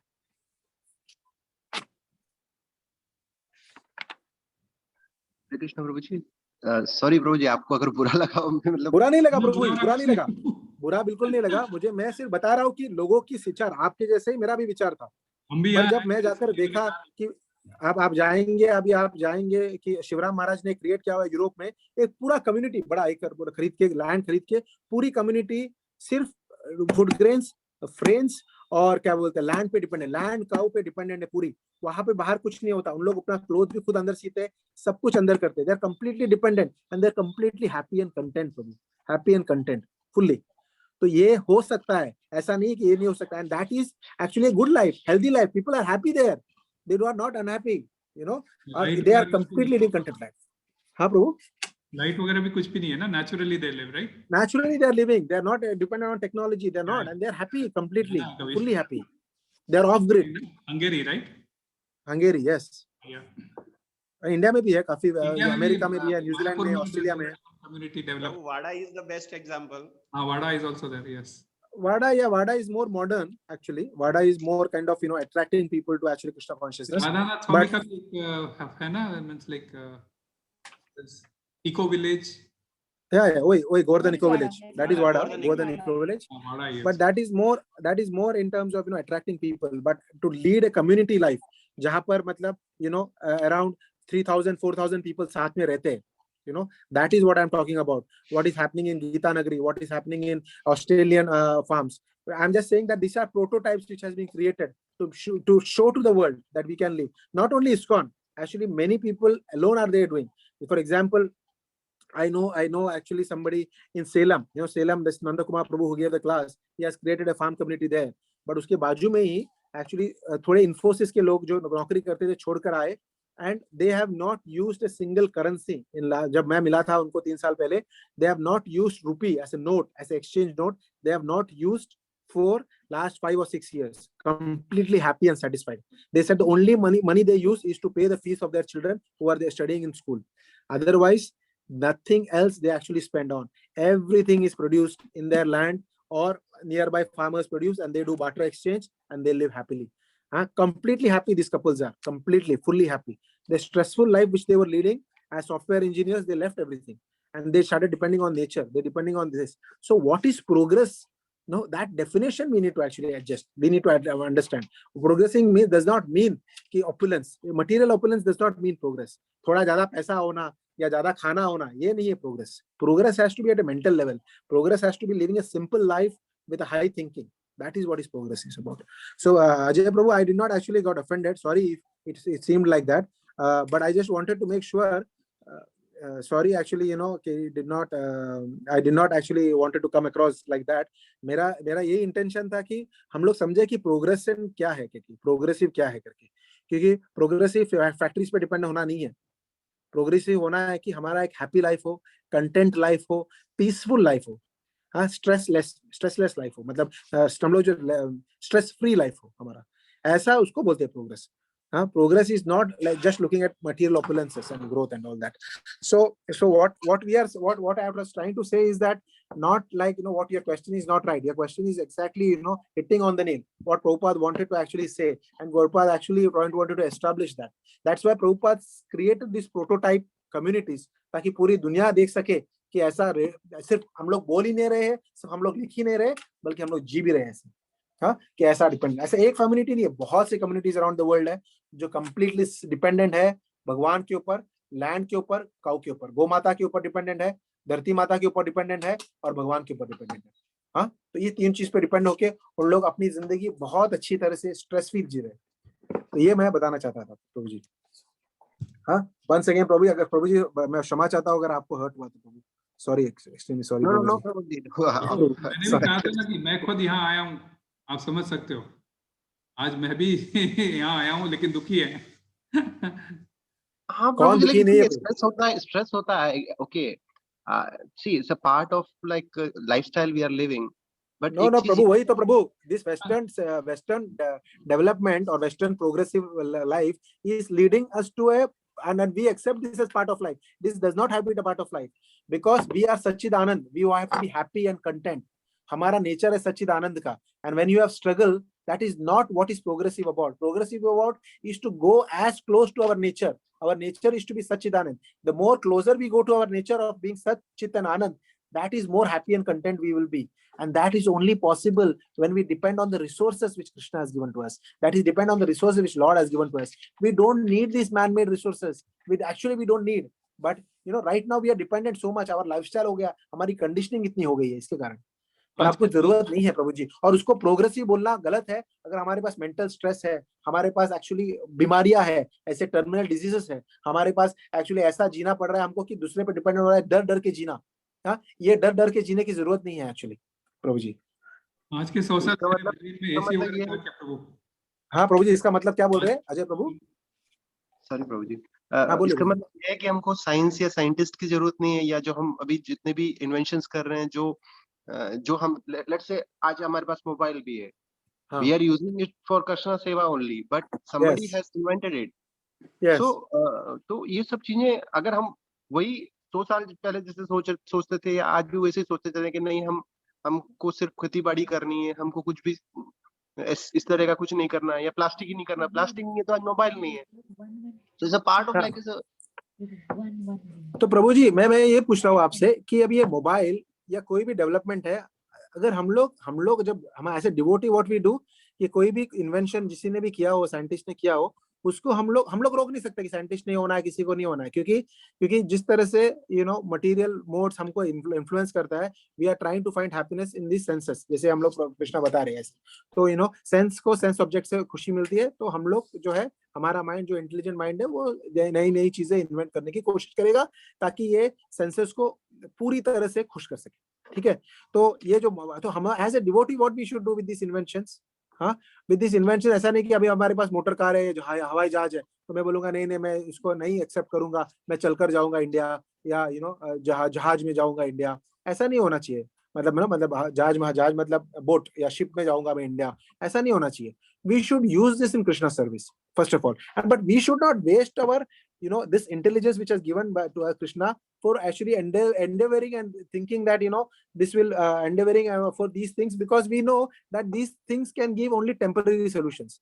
What we are looking for is content, happiness, क्या बोलते हैं, peace. These 3 things we are looking for, and that can be actually got, Prabhuji, by living a simple life. Prabhupada said simple life is very simple life, simple life and high thinking, that should be the motivation of devotees. We should not think about highly complicated life, technology driven life. Today, for example, मैंने actually for example मैं अपने आप को बता रहा हूँ, मैं खुद का एग्जांपल दे रहा हूँ कि मैं जो average time which I was spending on screen time मतलब मेरा सिर्फ फोन के साथ मेरा स्क्रीन टाइम जो था around 6-7 weeks पहले, मतलब ना, it was around 7 hours 35 minutes I was spending average per day. मतलब 1/3 of my time in a day was spent on looking at mobile. Okay, भले it is a Zoom class or whatever, it was actually 7.5 hours which is there. So what I did, actually, I thought that the way I am wasting or spending my time is not right, and it is creating stress, because to me personally, at a personal level, I was thinking that, there are so many things actually I'm not able to do because I'm just addicted to some of these apps and social media. So what I did was I actually deleted all the apps today. Okay, today, like if you see the last 2 weeks, my average spend time on the screen is less than 2 hours. 2 घंटे से कम है actually मेरा. तो इससे क्या हो रहा है, मैंने क्या किया, मेरा लाइफ जो क्लटर था, मेरे पास अभी फेसबुक नहीं है, इंस्टाग्राम नहीं है, ट्विटर नहीं है, मेरे फोन पे कुछ नहीं है, क्योंकि जो भी न्यूज जो मिलना है, मैं आधे घंटे में पूरा न्यूज ले लेता हूँ, तो जरूरी नहीं है कि मुझे कंटिन्यूसली चेक करने की जरूरत है. दूसरा जो चीज है, दूसरी जो चीज है कि ये सब जो एडवांसमेंट है, is it actually, yes, if it is solving a problem, it is fine, but is it creating more problems? Like for example, एक डिवोटी बोल रहा था मुझे कि हम लोग आज ऑनलाइन होने के लिए पैसा पे करते हैं, ऐसा समय आएगा जब हम लोग ऑफलाइन होने के लिए पैसा पे करेंगे. We will have to pay to the operators because everything everywhere Wi-Fi will be available free and everything will be tracked of yours. कि आप कहाँ पर हो, आप क्या कर रहे हो, आप आर्टिफिशियल इंटेलिजेंस इतना टेक ओवर करेगा. So you need to actually have peaceful mind. थोड़ा समय टेक्नोलॉजी से दूर. इसके लिए आप लोग क्या करेंगे, इसको पैसा पे करेंगे आप लोग ऑफलाइन होने के लिए. तो ये जो टेक्नोलॉजी एडवांसमेंट है, how is it actually helping us to become closer to ourselves. हम लोग अपने आप से कितना क्लोज जा रहे हो, मतलब हम लोग हमारे लाइफ में पीस और हैप्पीनेस कितना आ रहा है इस चीजों से. अगर वो चीज आपको ला रहा है, so that means that is real advancement. Advancement किसको बोलेंगे? When something is helping you to actually get peace and happiness in life. Happiness which is permanent. If it is not, then that means that it is not. If that is not happening, then that is not advancement. That can be a facility which is created and we as devotees can use in Krishna's service. जैसे कि mobile आप जैसे बोले, हम लोग कृष्ण के लिए use कर रहे हैं. आज मैं अभी मोबाइल पे देखकर ही बात कर रहा हूँ अभी जूम पे, तो we can use it for Krishna service. But that does not mean कि that is actually progress. What is real progress mean? Real progress means we become closer to ourselves. हम लोग अंदर झांक के देखें अंदर अपने आप को कि क्या हो रहा है करके, इसको देखना जरूरी है. और हम लोग इससे हैप्पी है कि नहीं, ये जरूरी है. तो ये है रियल प्रोग्रेस. रियल प्रोग्रेस ये नहीं है कि हमने हमारे पास मतलब आज की तारीख में कि क्या बोलते हैं उसको, वो जो क्रिएट किया है उन्होंने कि अबू धाबी से दुबई 5 मिनट में चले जाएंगे. हाँ, तो क्या बोलते हैं उसको, इधर से उधर फेंक देंगे आपको, तो वहां से फिर 5 मिनट में आप दुबई से अबू धाबी पहुंच जाएंगे. वो ठीक है, that is good. We can use that, we can save that time and use that time in Krishna service. That is how we should look at it. But that does not make us happy और that does not make us content और peaceful. ये important है. आपको the yardstick of progress means how much you are content, happy. That is what is actually should be there. How much peace you have in life. हाँ, इसीलिए why is yoga actually catching up so much. आप yoga इतना catch क्यों हो रहा है world में? क्योंकि योगा से क्या हो रहा है, लोग are able to actually disconnect with the entire world, with the entire development, with the entire technology, and they are able to actually try to connect yourself. इसके जैसे कि मेडिटेशन, हाँ, there's a big fad, right? अभी Saudi Arabia भी बोल रहे हैं कि लोग योगा कर रहे हैं, सब कुछ आ रहा है, सब जगह पे हो रहा है. क्यों हो रहा है? क्योंकि people are actually just they want some time to meditate, there's some peaceful time they want, they are not able to get that, right? So that is not progression. Progress is that. ये नहीं बोलता कि scientist हम चाहे ना चाहे scientist तो आएंगे ही, डेवलपमेंट तो होगा ही, रेवोल्यूशंस तो होगा ही. मगर as a devotee, how should we look at it?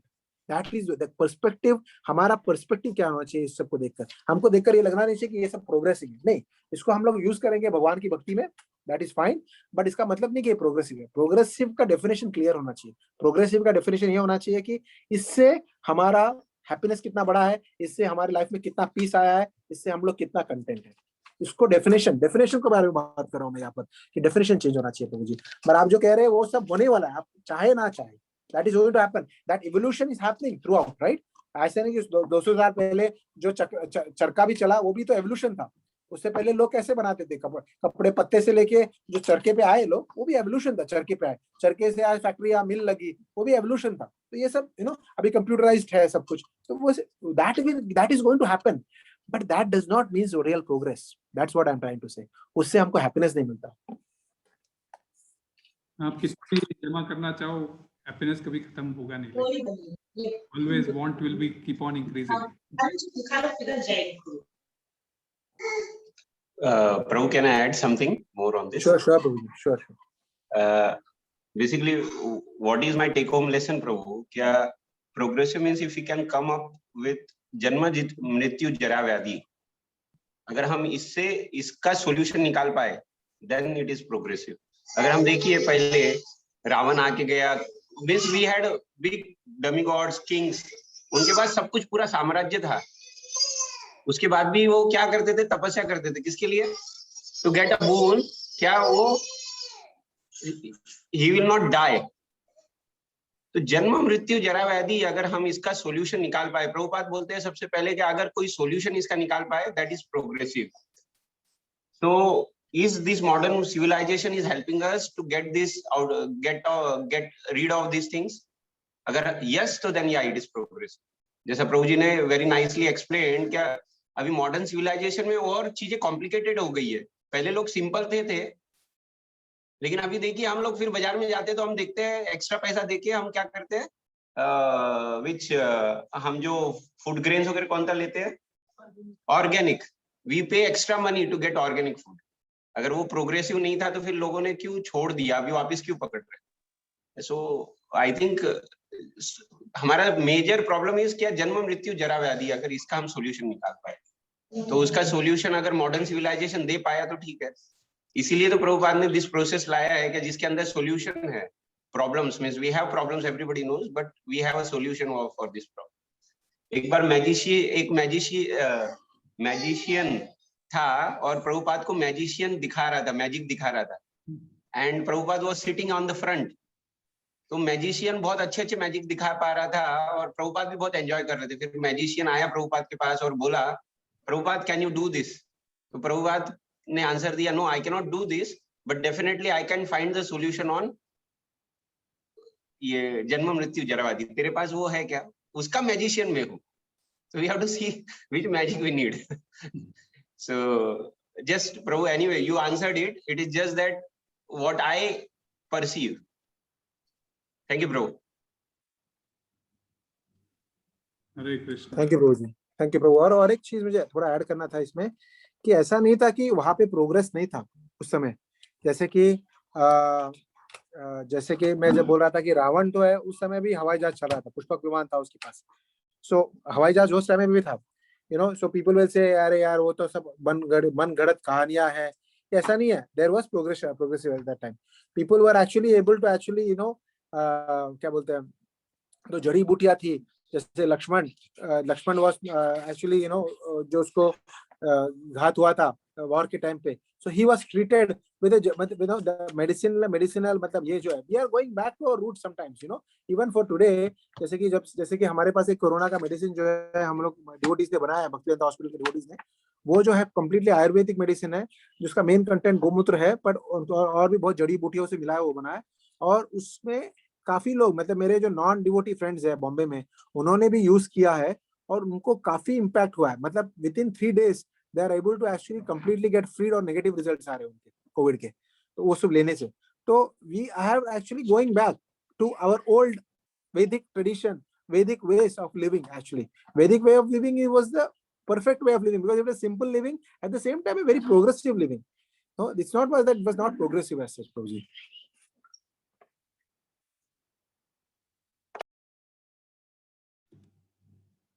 Hare Krishna. Okay, Prabhuji, thank you. Oh, sorry, Prabhu, अगर आपका sentiments को मैंने hurt किया, there's no actually intention, Prabhuji. Again. Yeah, Prabhu. So I'm just wanted to actually get that definition right. कि क्या definition है progressive का? I know that you might not agree fully with what I'm saying, but I'm just telling you based on, you know, my realization and my experience and what I have seen and heard, Prabhuji. Yes, Prabhuji, actually that matters a lot. हमको जो है सो जब भी कोई ऐसा कुछ सुनने मिलता है, then only we get opened up, you know, कि yeah, this is possible. थोड़ा अंदर फेथ रहता है, बट कहीं ना कहीं थोड़ा डगमगाते रहता है, लेकिन जैसे ऐसे रियलाइजेशन वगैरह शेयर होता है तो इमीडिएटली फेथ और पक्का होते जाता है। और किसी का कोई प्रश्न है? वरना ऑलरेडी 7:15 हो गए हैं। अगला क्लास दीन पावन मुरारी प्रभु के द्वारा होगा। और सबको रिक्वेस्ट है, कल मंदिर का क्लास दीन पावन प्रभु ले रहे हैं पहली बार, तो सभी लोग अटेंड कीजिए और उनको ब्लेस कीजिए, so that Guru and Gaurang के सेवा में वह भी आगे बढ़ सके। हरे कृष्णा। तो मैं भी बता देता हूँ, और वैसे कल मैं मैसेज करूंगा एक ग्रुप में।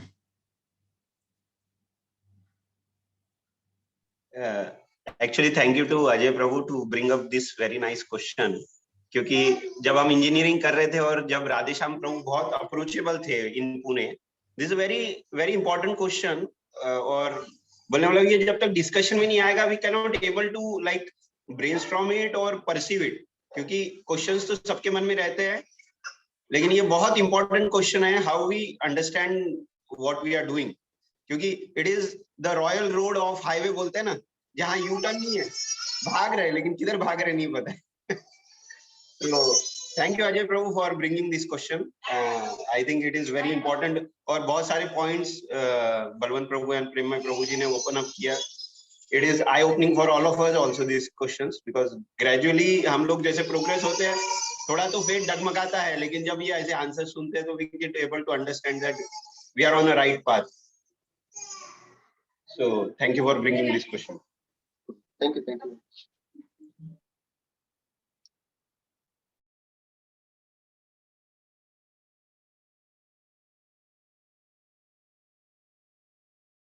Prabhu, 7:15 हो गया प्रभु जी. I think Yes, Prabhu, we can. Yes, we can wind up. I think we can all pray for all the devotees who are suffering, and we can do Narsingh Aarti, Prabhu ji, and then close the session. Yes, Prabhu. So some children want to do the Narsingh Aarti, then they can sing, Prabhu ji. वैसे birthday का हम लोगों ने wish कर दिया था कुछ और दीन पवन प्रभु को, बट कभी लोग कई family members of our devotees also are suffering from Covid, तो उनके लिए नरसिंह आरती करते हैं. कोई भी कर सकते हैं, बच्चे वगैरह. एक्चुअली प्रभु कुशा करना चाहेगी क्योंकि माता जी ने उसको अपॉर्चुनिटी दिया था कल, शुभांगी माता जी. हरे कृष्णा, बढ़िया.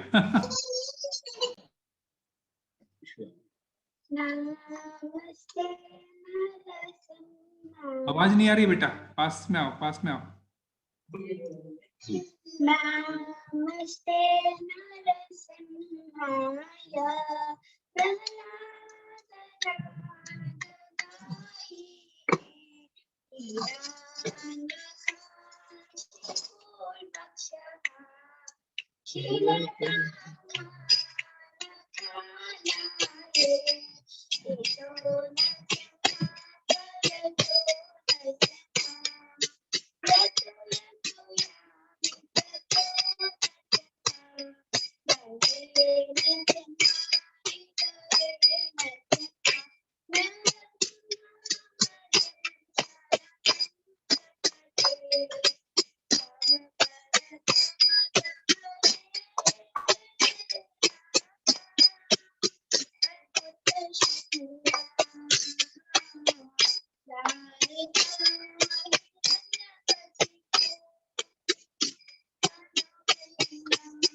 उग्रं वीरं महाकृष्णं जगन्तं सर्वतोमुखं नित्यं मुक्तिशतं वज्रं जगन्नाथस्य महाश्रीनाथपद्मा जय जय श्री नरसिंह जय प्रदादेश जय पद्मा मुख पद्मा गंगा नरसिंह भगवान की जय, भक्तराज महाराज की जय, श्रील प्रभुपाद की जय.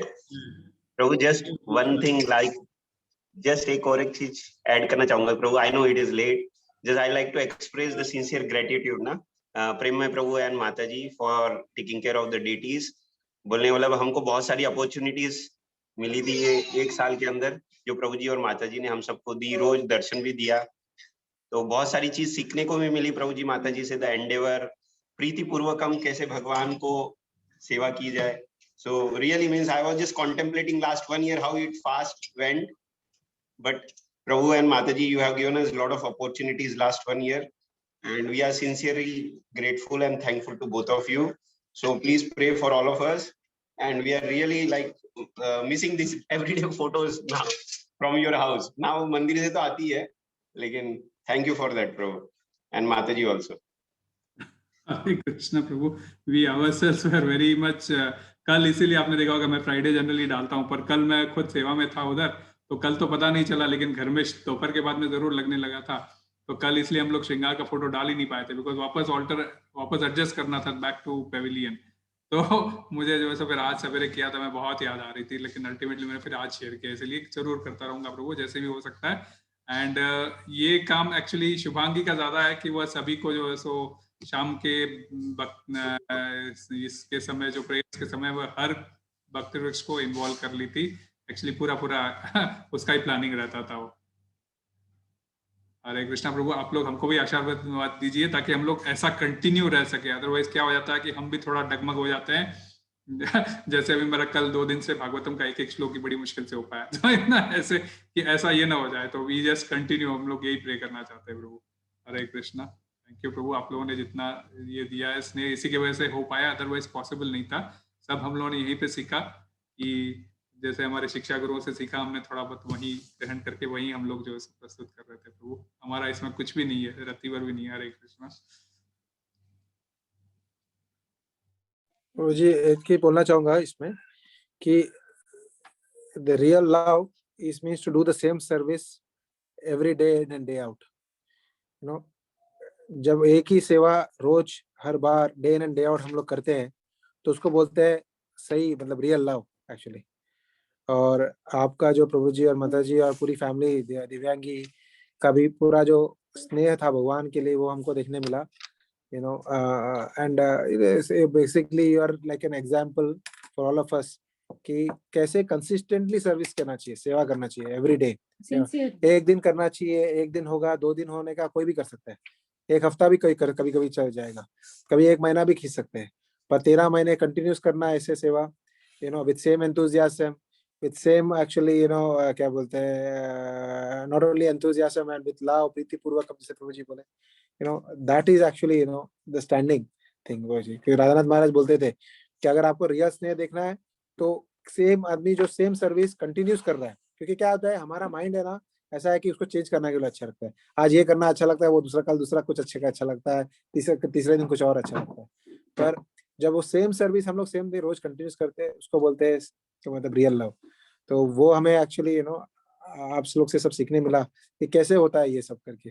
और हम लोग भी प्रार्थना करते हैं कि एक दिन हमारे में भी ऐसा we are also one day are able to do that what you are doing, you know. So आप लोग हमको आशीर्वाद देना चाहिए, सभी लोग को, यहाँ पर भक्ति वृक्ष मेंबर्स को, कि हम लोग को भी सेम एंथुसियाज्म, सेम लव आपके मन में जो है वो हमको भी दिया जाए।